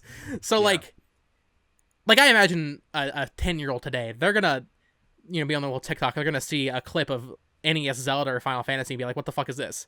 Yeah. I grew up with that, and I never really expected more than that, if that makes sense. Like, I was able to appreciate it as a kid, so, like, I don't know. I feel like a lot of younger people today are going to, like, even, like, Mario 64, they're going to go back and be like, what the fuck is this? You know? Yeah. So, despite being born in 2000, I feel like I played a lot of, like, 90s stuff, so I get to appreciate it in a different way that a lot of people my age, I feel like, don't. That is a benefit in a situation that I had no opportunity to be in. Neither of my parents played any games. Yeah. They never owned any consoles. The DSs that we had in our house were like the first video game systems that we ever had, and that was my first video game system. None of my friends were into retro games. I didn't even know the GameCube existed for a long time, and I was like surprised to hear that there was an older Smash game than Brawl at a certain point. So I think I fall in the middle of where you and then the quote-unquote modern gamer is, where I still do largely feel when I play older games, I'm like, this doesn't actually hold up that well, and it is, in my opinion, just worse than what has come later. But I also, obviously, and if you know me for 5 seconds, you'll know that I have, like, an obsession with video game history. I might not love the games that I'm trying to learn about video game history. I'm not like, holy shit, Zelda 1, oh my god. But I'm obsessed with video game history, and I love learning about it, and I love giving the games a try, and giving them an honest try, and hoping that I find games that I connect to on that level, even though I didn't play them when they came out. But I was not able to play Zelda 1 and Final Fantasy when I was a kid, because I was playing Wii Sports and New Super Mario Bros. And Pokemon Pearl and Minecraft. And so when I saw those older games, I'm like, yeah, those are old games. And I think that's a natural mindset to have, to be 100%. Oh, it definitely is a natural mindset. Yeah. Yeah, for sure. I'm just glad I happened to have the cutoff from my older siblings to appreciate that stuff. You were as definitely well. lucky. Yeah. Yeah. I think we talked about this once. Like, I don't view the PS2 as the year 2000 thing. I view that as like 2003 or 2004, and then like 2 years later, PS3 and 360 were there, and it's just like the time frame is like all mixed up in my head because I had the N64, GameCube, and Wii, and I used them all actively. I used them all actively, so I appreciated them all the same. And it's weird to like think back. I don't remember looking at the Wii and thinking, "Oh my God, Wii Sports looks beautiful." I just remember thinking, "Oh, these are more Nintendo games," you know.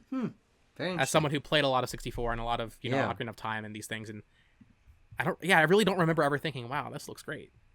I never really had that. But have you ever had that with a game? Yeah, I would say around the time the PS4 came out, I was definitely looking at Killzone, and I specifically remember playing Infamous Second Son and being like, holy shit. Yeah. We're here, baby. Yeah, there are very few games that I've had like, holy shit, wow, the graphics look great moments with. Mostly it comes down to art style things. Like a game like Ori or Control are like, I'm like, oh my God, this is so distinct and brash. It's so cool that they did this, or Cuphead, of course. But when it comes to like fidelity, I remember because I grew up playing Minecraft and like DS games, and none of those games look good. DS games look like ass, most of them, in my opinion. Not wrong. And then I remember getting a really shitty laptop, and my friends telling me to download Steam. And the first game I really put time into on Steam was CSGO. And CSGO is not a great looking game. It's a fine looking game, especially for the time it came out. But I remember my friends, like, we were playing a competitive match or whatever, and I didn't know what I was doing. And I would sit there and crouch and look at the flowers and the grass.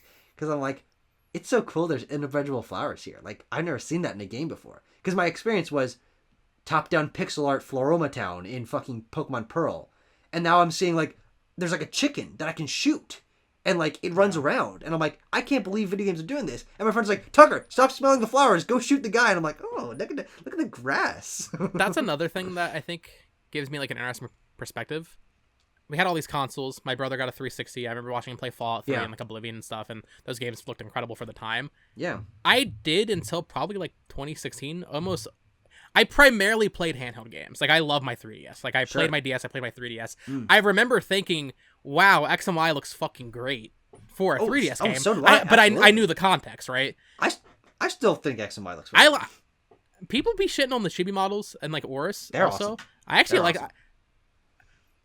I understand that Sun and Moon look better.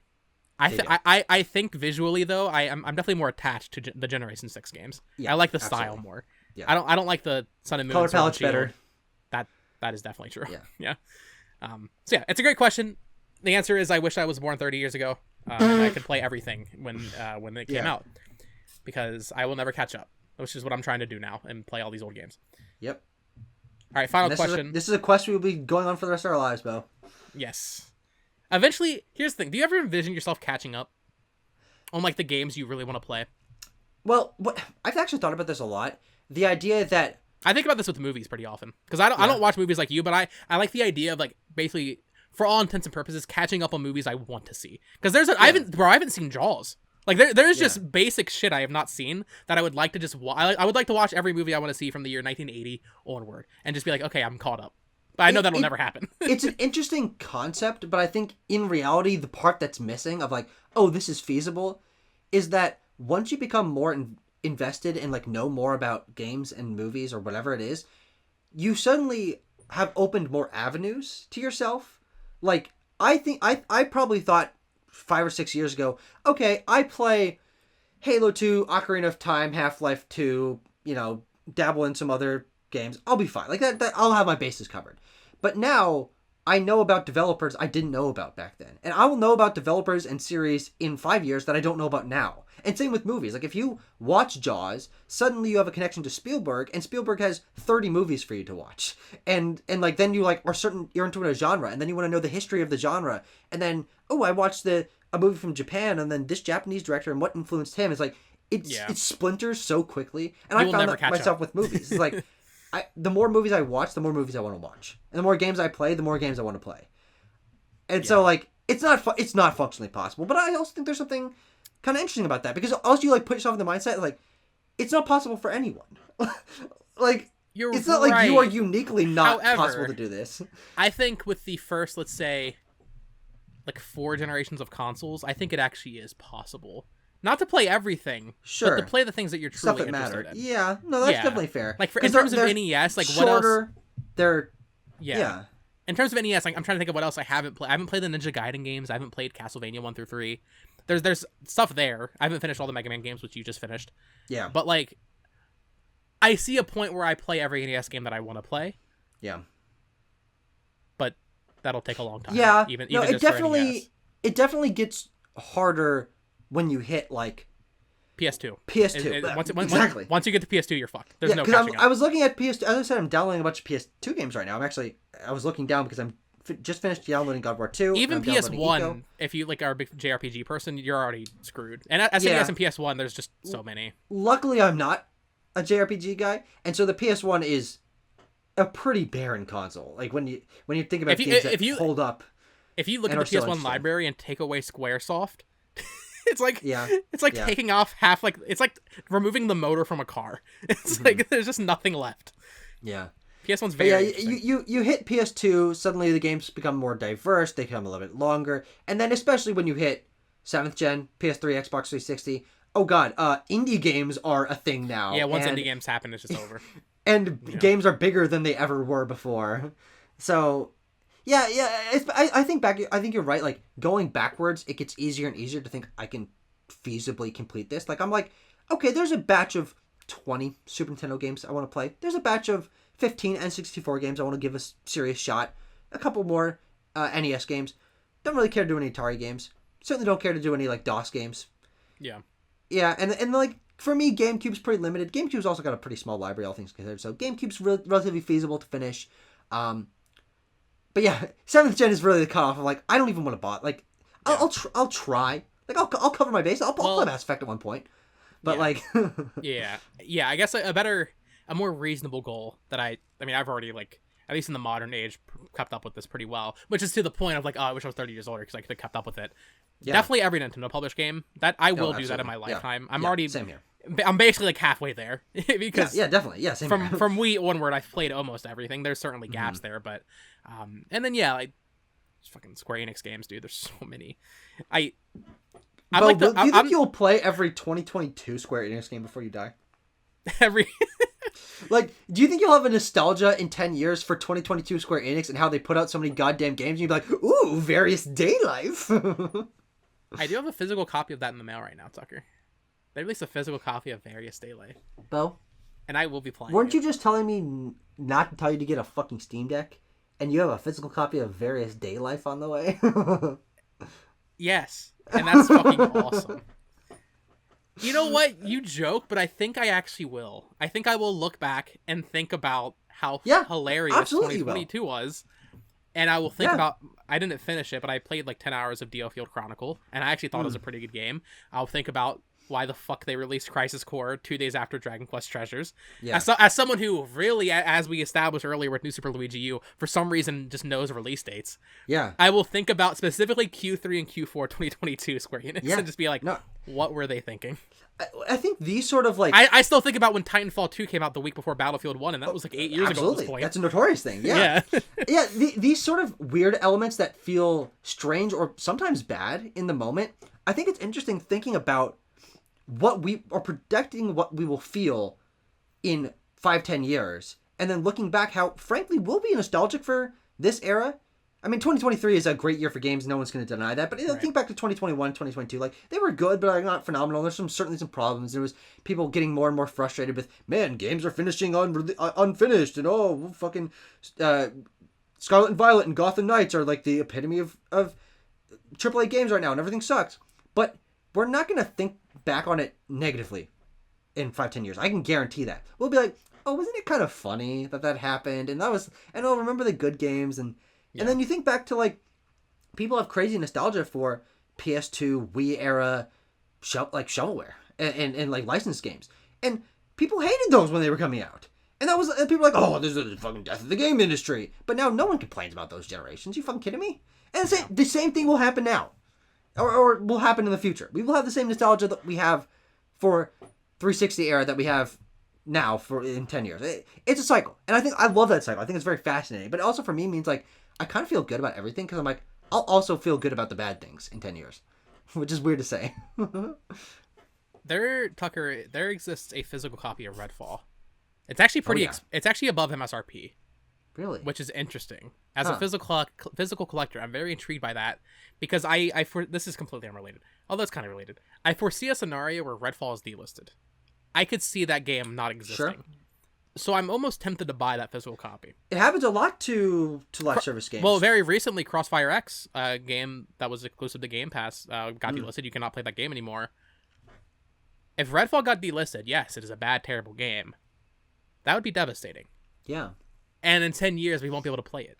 Yeah. And that'd be sad. Because in 10 years, when I look back to 2023, will I think of Redfall? Probably not. I probably won't. Will I think of Redfall? But I might. That sounds so wistful. I'm getting serious. I'm getting deep here, man. That's poetic. Will I think of Will Redfall? I think of Redfall? If I can snag a cheap copy of Redfall on Xbox Series X. Oh, I will do the exact same thing. I also have a really weird propensity towards, as I bought Balan Wonderworld and Destruction All-Stars like 2 weeks ago, buying physical copies of game, and also like Brink. Like, I own a physical copy of Brink. Why the fuck do I own Brink? Or like, I have Battleborn. I also have Battleborn. I never played Battleborn. This doesn't even do anything. But I think it's really fascinating to have like a physical copy of a lost piece of history. And Redfall will probably become that. Even another example is Babylon's Fall. I'm sad I didn't platinum it because I actually think that game was pretty fun. That game got way too much hate. I actually enjoyed it, and that'll never be played. I have a friend on my Discord server who he bought Babylon's Fall a week before it got delisted, and he like crushed in like the last 4 games to finish the game. Yeah, just because it's a funny thing to do. But the thing, it's sad because it's not even a bad game. It's like a pretty competent Platinum Games action game. How much have you played of it? I beat it. I did beat it. Oh, that's what you said. Oh, okay. Yeah. I didn't platinum it. Yeah. Sure. And I kind of wish I do because now that'll always be my account. Which, if Switch ever gets trophies, I will be making damn sure that I never played a game that's going to get discontinued because I will never let that happen. Yeah. But yeah, it's always sad to see stuff go. Wow, I don't even know what was the fucking original question. How do we feel about games that we didn't play when they came out? Okay, yeah, sure. Yeah. I think it was relevant. I think I'll be reflecting on Babylon's Fall. That was a good discussion. I like that. I will get a copy of Lord of the Rings Gollum at some point.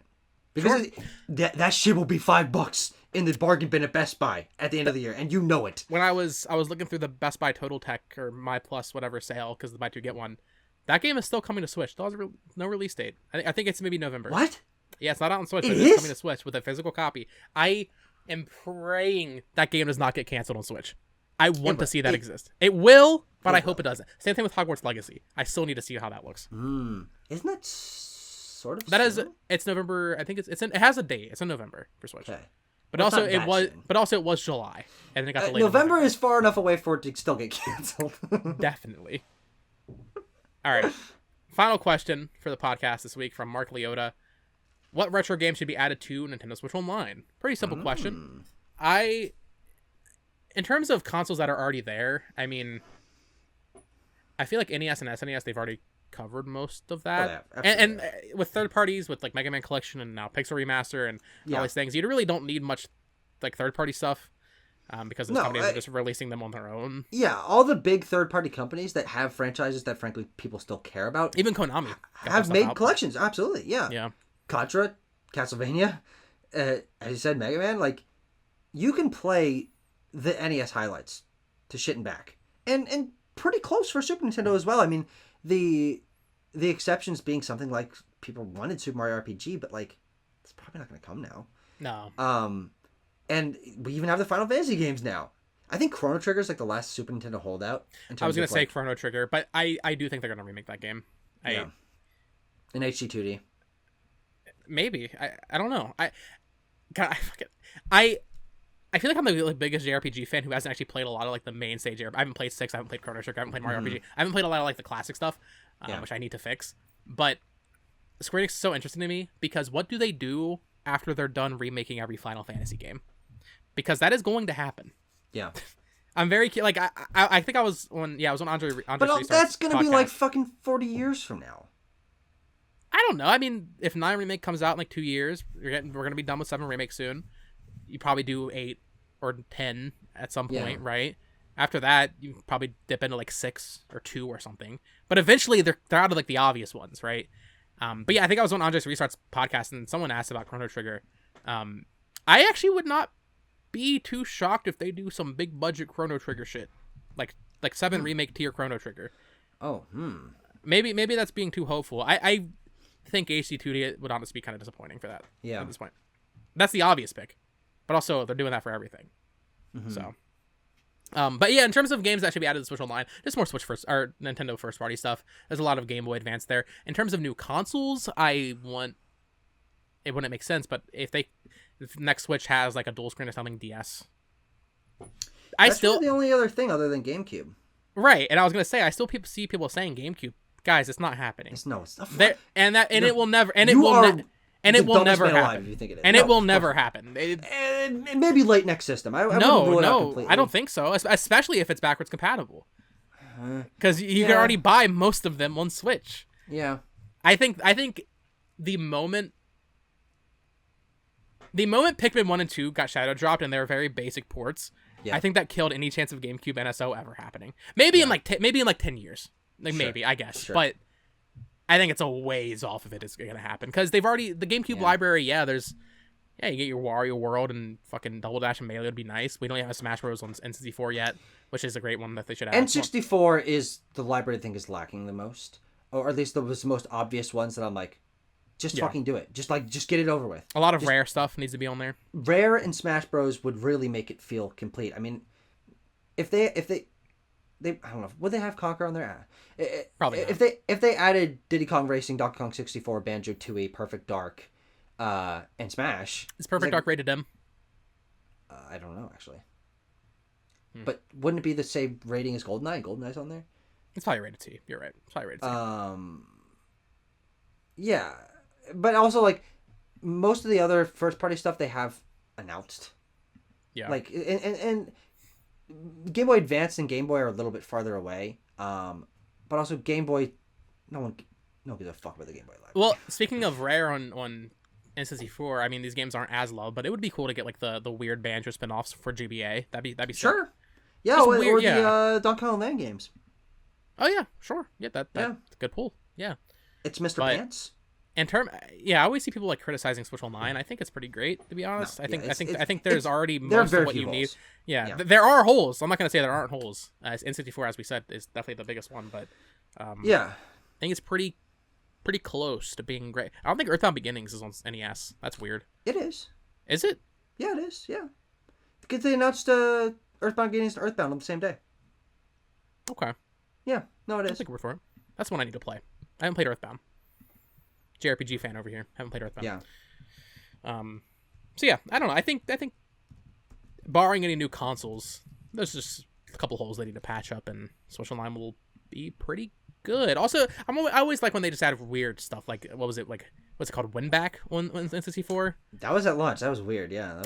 I like when they do weird shit like that, or even the Genesis games. As someone who did not grow up with the Genesis, and frankly, I don't have much interest in playing most of that stuff. What was that game they added last week that looked like a Zelda game? I can't. Yeah, I don't know. Something of Senti. Like that looks cool. Just give me weird stuff that I don't know about, and then fill in the gaps of like the main first party stuff. And then eventually, no GameCube ever. But if they can ever do a DS Switch Online, that would be very nice. I'd be very happy with that. Yeah. But I think even GBA, they're pretty close, all things considered. Pokemon. Yeah, but that's not gonna fucking happen. You know it. I don't know if that's as clear cut as you think it is. I think it's possible. I don't think it's likely, but I do think it's possible. Maybe not for GBA, but for like Red, Blue, and Yellow. Sure, I can see. You're right. I can see Gen 1 and 2. Yeah. But yeah, I'm just looking at the GBA library here. I mean, other than the obvious one, like they have most of the obvious ones announced still. Like Amazing Mirror and Zero Mission. Fire Emblem's already out. Yeah, what was in Sacred Stones? Oh, true. A Golden Sun. Golden Sun was announced. Golden Sun and Lost Age, I think it's called. Yeah. But really, most of the other stuff is third party, and most of the third party stuff, much like the NES stuff, is already available through collections. Castlevania Advance Collection, Mega Man Zero Collection, ML Battle Network. The Sonic games are really the only things really holding out. There's Kingdom That's interesting. Hearts. They've never brought those over, have they? Like the Sonic Advance Advance or collection? Sonic No. like Rush. They've never ported those. Yeah. The only thing that I really think they are missing, and I can foresee them doing this, but it might just be a while, is the other motion games. For Game Boy and Game Boy Advance, yeah, WarioWare Twisted, Yoshi Topsy Turvy or whatever. Topsy Turvy, yeah, Universal Gravitation. Yeah, Universal. What the fuck? Um, What were they thinking? They were just like, let's just roll with it. Let's give it. Yeah, the but depending on how possible. much third party stuff they can get, I think all in all things considered, they're pretty close to having all of these be like complete collections, function like ostensibly. Yeah, for sure. Which is really cool. Give me that link to the past Four Swords thing on Switch Online so we can play Four Swords. That'd be cool. That's possible.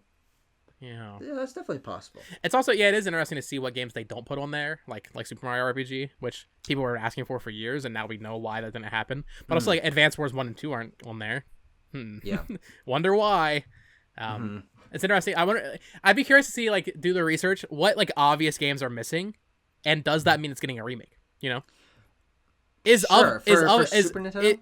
For any of them, for any Switch Online console, is Kid Icarus of Myth and Monsters on Switch Online, Tucker? That could be a remake. No, it is not.